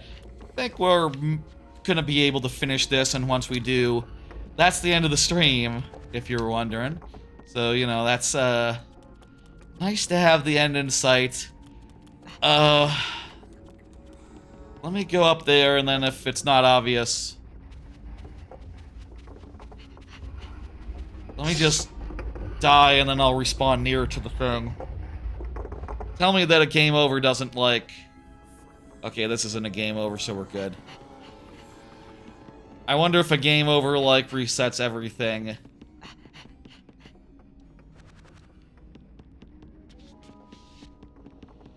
If there's some sort of prep you need to do to, like, get this room ready for escorting the key back, I gotta imagine it'd be up there, right? We didn't go... You know what we haven't done yet? We haven't gone over... Yay, over there. This looks promising. Let's hold off on FAQs right now. Oh, excellent. There's a lever.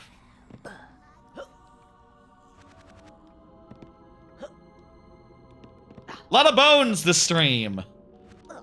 Kind of a bone-heavy stream. Bone-heavy segments of the game. You got bones here.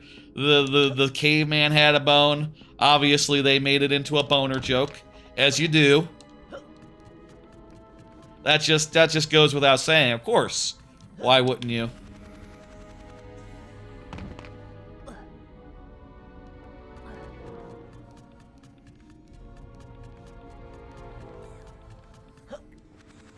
I don't know exactly what the name of this stream will be. Honestly, I feel like I haven't gotten to narrow it down to one. I feel like there have been some things I've said, but I don't want to be harsh on the game, you know? It could be something positive, like genuinely some... Ah! Fuck you! Get off me!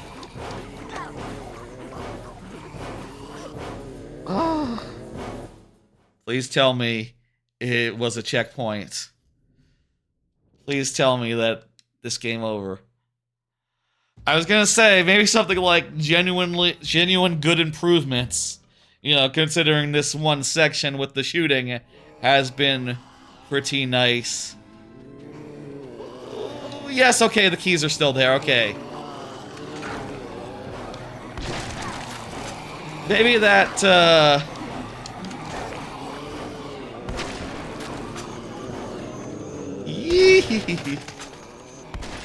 that still might be giving it a little bit too much credit, I don't know.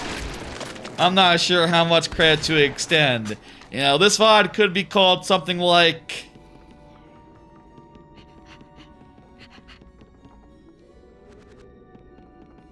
Hurdy hole. There was something I said earlier where I fell in a hole and that hurt me. That could be it. My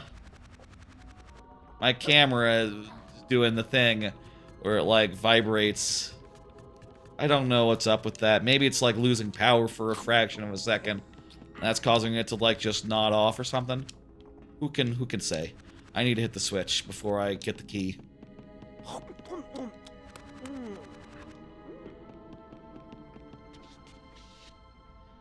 I could call it something like, not all parody is jokes, you know, or some other salient point from the part where it was just literally parody. Parody overlap, that's not bad. Some parody overlap, that's decent. There has been a little bit of parody overlap here. Well, this part, not really. I mean, this part is the only spooky part in the game. So, you know, it's not like they did a Dracula earlier on. Oh my god, damn it.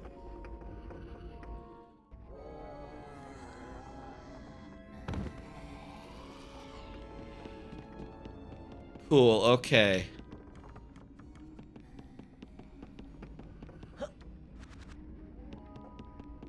I don't know, I'll maybe look at the transcript and try to pick out, like, okay, what was the most peculiar turn of phrase? It could be called something like Resident Evil RE4 Contemporary. No, that doesn't, like, roll off the tongue. It has to roll off the tongue. It has to look nice on paper. You know, in a thumbnail. I don't know. There's... What relates... The bone thing kind of is like a minor through line between this and between Spooky and Uga Buga. You know, if that were to... Oh, you know what? There's the Bert the Bashful situation. I kind of like Bert the Bashful situation. That's not bad. Yeah, do a thumbnail with like something from Spooky, the zombies or something, or like you know, you got Van Helsing Conker here. Thumbnail of that with like a bunch of zombies and just Bert the Bashful.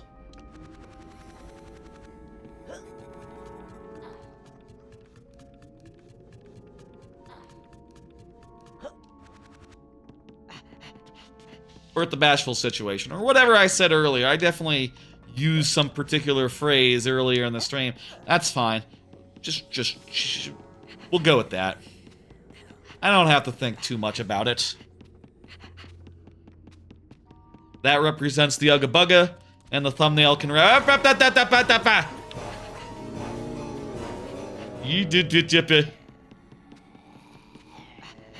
the thumbnail can represent the zombies. Somehow. We'll see. Ah! Ah! Get off me!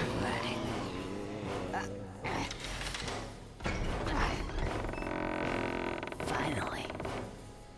Oh yeah, I forgot about those guys. Yeah. Ah, jeez, fuck! Get off me! No!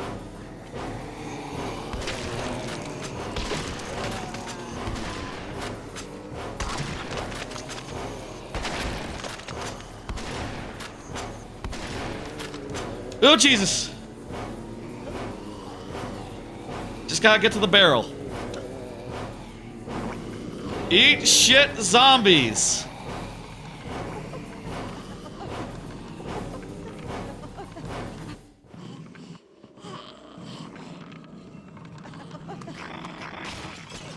Final escape, let's do this. Conker, you seem to have fallen. Okay, but you can't get up. One final... Nice Skyrim back up.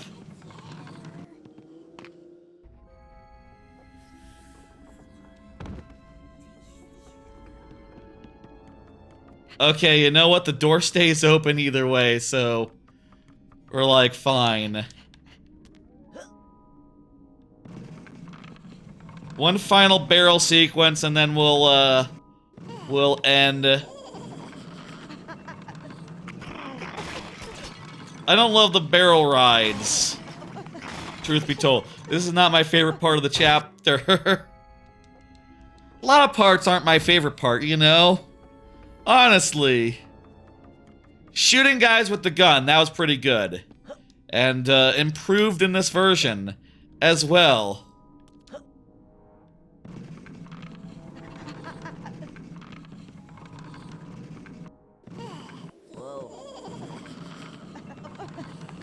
The score here, Caveman, not improved. Spooky, improved.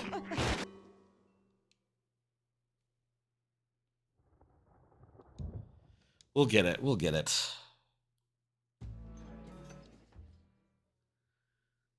Spooky, improved. Improved Spooky. Improved Spooky. Marginally. Significantly. Can't decide. Some parts are significantly. Other parts are just the same. This part, it's the same. Somewhat improved Spooky. Let's hear it for someone improved Spooky. That's not bad. Let's hear it for someone improved Spooky. Just somewhat improved Spooky could be a name of a VOD. Why not? That's the name of the chapter. I mean, that's this version, right? It's worth noting. It is worth noting right now as I barrel out of here that this is part of a series of random rare playthroughs, you know? And I will have to do the other Conker game eventually. I'll have to do Bad Fur Day when it comes up. It could be next, which would be after vacation. I'm not gonna do another random one until I'm back from vacation in July. So like you know, and that's like in 4 weeks. So it's not time enough to do another playthrough after this one, unless it's DKC Game Boy Color version.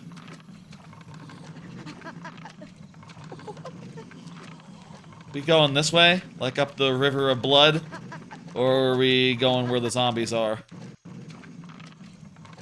Yeah, we go up the River of Blood, and that allows us to backtrack out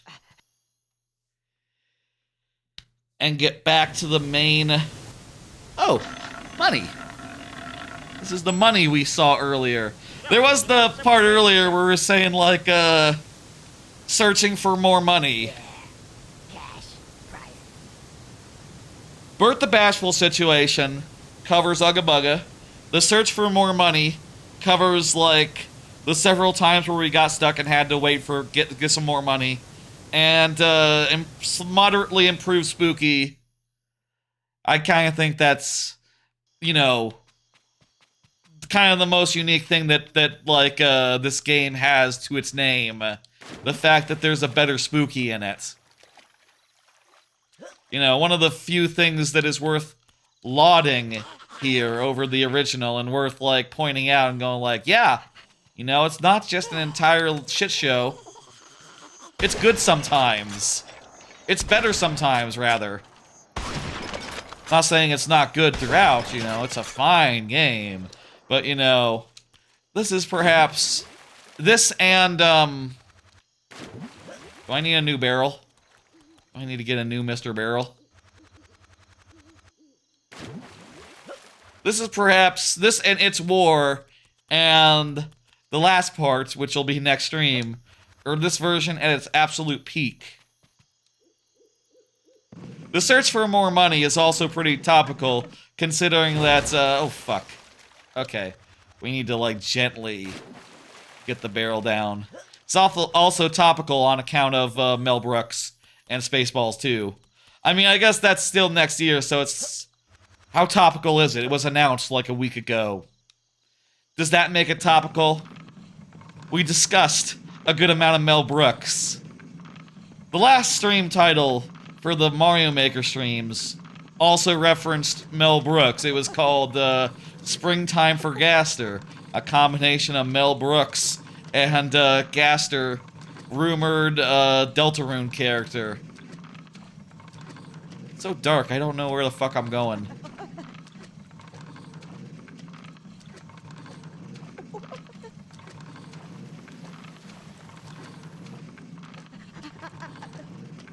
Can the barrel go through there?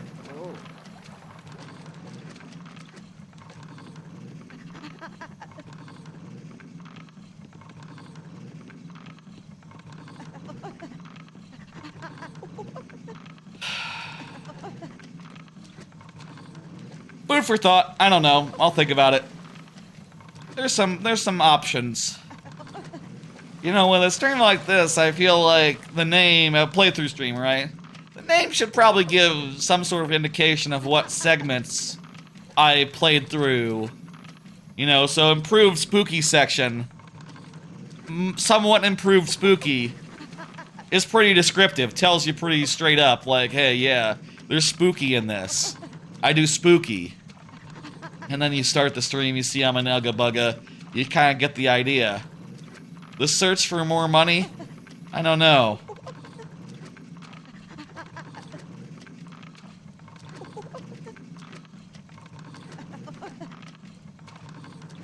Doesn't really capture, like, how chagrined I was every time I had to search for more money. Also. Like, it wasn't just that I had to search for more money. It's that every time it came up, it was like, oh, fuck, I don't have enough money? This is just...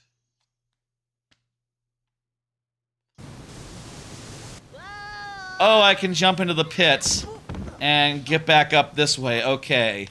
This is the exit to, Spooky. Okay, cool. Very good.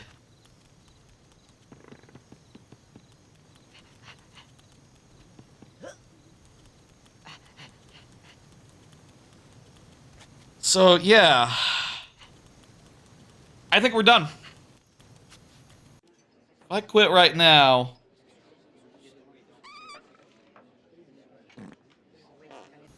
feel like we walk through this door, we're gonna get a little prelude on the next chapter. Let's walk through this door and get a little prelude, maybe, on the next chapter. Which is that, hey... war is declared.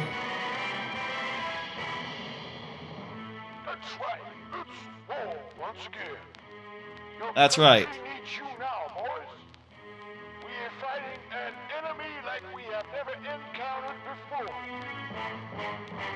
The Teddies.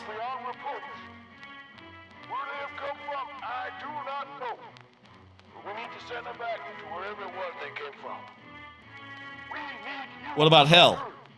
Yes, you. Sign up at your nearest signing up station. There should be one near you. But remember, soldier, your country will be indebted to you. That's right. That's the next chapter. It's War is next. How much did that save?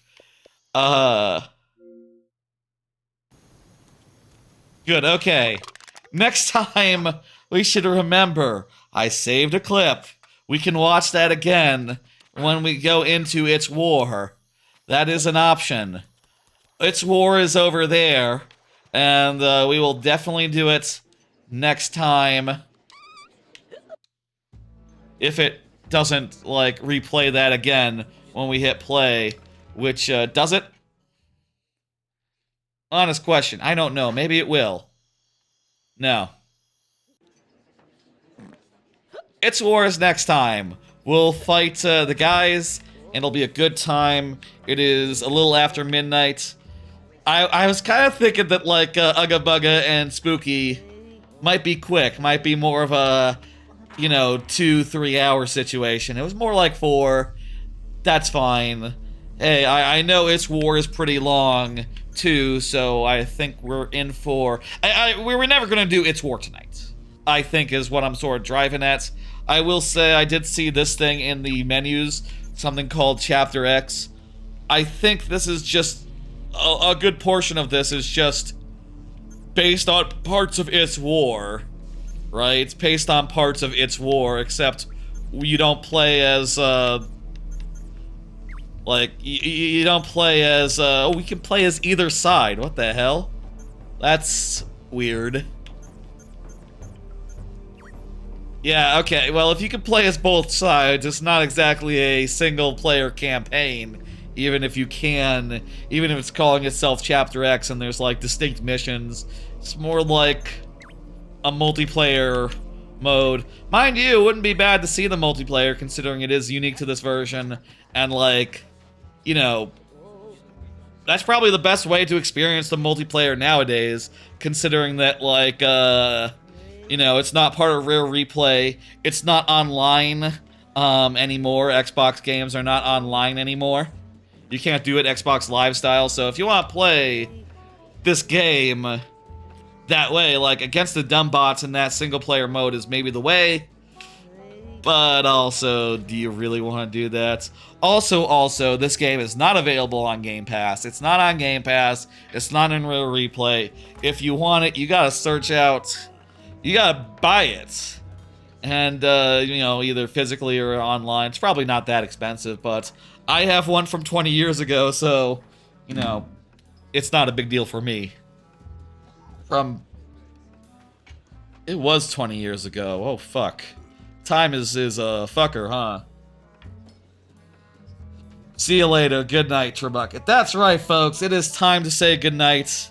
You can tell on account of I backed out of the game. I will be back, actually, on Thursday around 4 p.m. to try out Splitgate 2 on Juneteenth itself. I hope that that's cool. You know, that'll be fun, maybe. We'll see. I really love Splitgate 1, and we'll see if we can get up to some Portal-ass shenanigans in the new one, or if that is just so diluted by the new mechanics that, like, maybe that's not as feasible as it once was. I loved running around running around and pulling off shenanigans with the portals in the original Splitgate, and I hope they managed to keep that spirit alive in the new one. I've seen gameplay. It looks like a lot of people just don't use the portals. I feel like that might have been true originally, honestly, but it's kind of the whole point. Kind of a lot of the appeal. After that, I'll be back at 6 p.m. Central on Friday for Mario Maker 2. And it'll sort of be that back and forth for a couple weeks. Next week, Conker Finale, It's War, and the, what is the last chapter called? Heist. Last 2 chapters of the game next week at 8 p.m. Central. Look forward to that. That'll be fun. And then I'll take a week off, as I do from Tuesday streams. And I think I will return, and that will also be the week, by the way, of the July 4th stream, so that'll be fine. I'll be doing an extra stream that week anyway. And then, like, the week before vacation, I'll do something else on the Tuesday. I'll do, like, a variety stream. I don't know, to be determined. I'll think of something. The Tuesday, July 8th. Or I could move Mario Maker there and do that day, so I have more time to prepare for my vacation the week after that. That's why there won't be a playthrough for a while after we finish this, because, you know, we still have to do 3 more games here, including Bad Fur Day, a mystery game, and Donkey Kong Country, but on Game Boy Color. But that'll have to wait until I'm back from New Jersey. Should be fun. Should be good. Alright, that's, I think that about does it.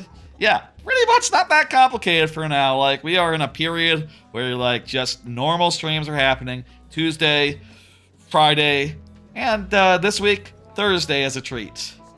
You know, that's fun. Let me send Twitch people somewhere. Let me see if there's Twitch people to send. You know, do a raid as you do. I'll send you to Glower, who is doing Paper Mario speedrunning, which is what Glower does. Glower is a big, relatively big Paper Mario speedrunner. Send you over there. That's fine. That's good. Well, folks, it's been a lovely day. We were just one stretch away from finishing this damn thing. I will see you on Thursday for Splitgate. I'll see you on Friday for Mario Maker, and for the finale of Conker's Live and Reloaded next Tuesday at 8 p.m. Central. Y'all, take it easy. I'll see ya on Thursday, Juneteenth, or Friday, or next Tuesday for the finale. Any of those days. or even into the future. I'll see you when I see you. Bye, folks.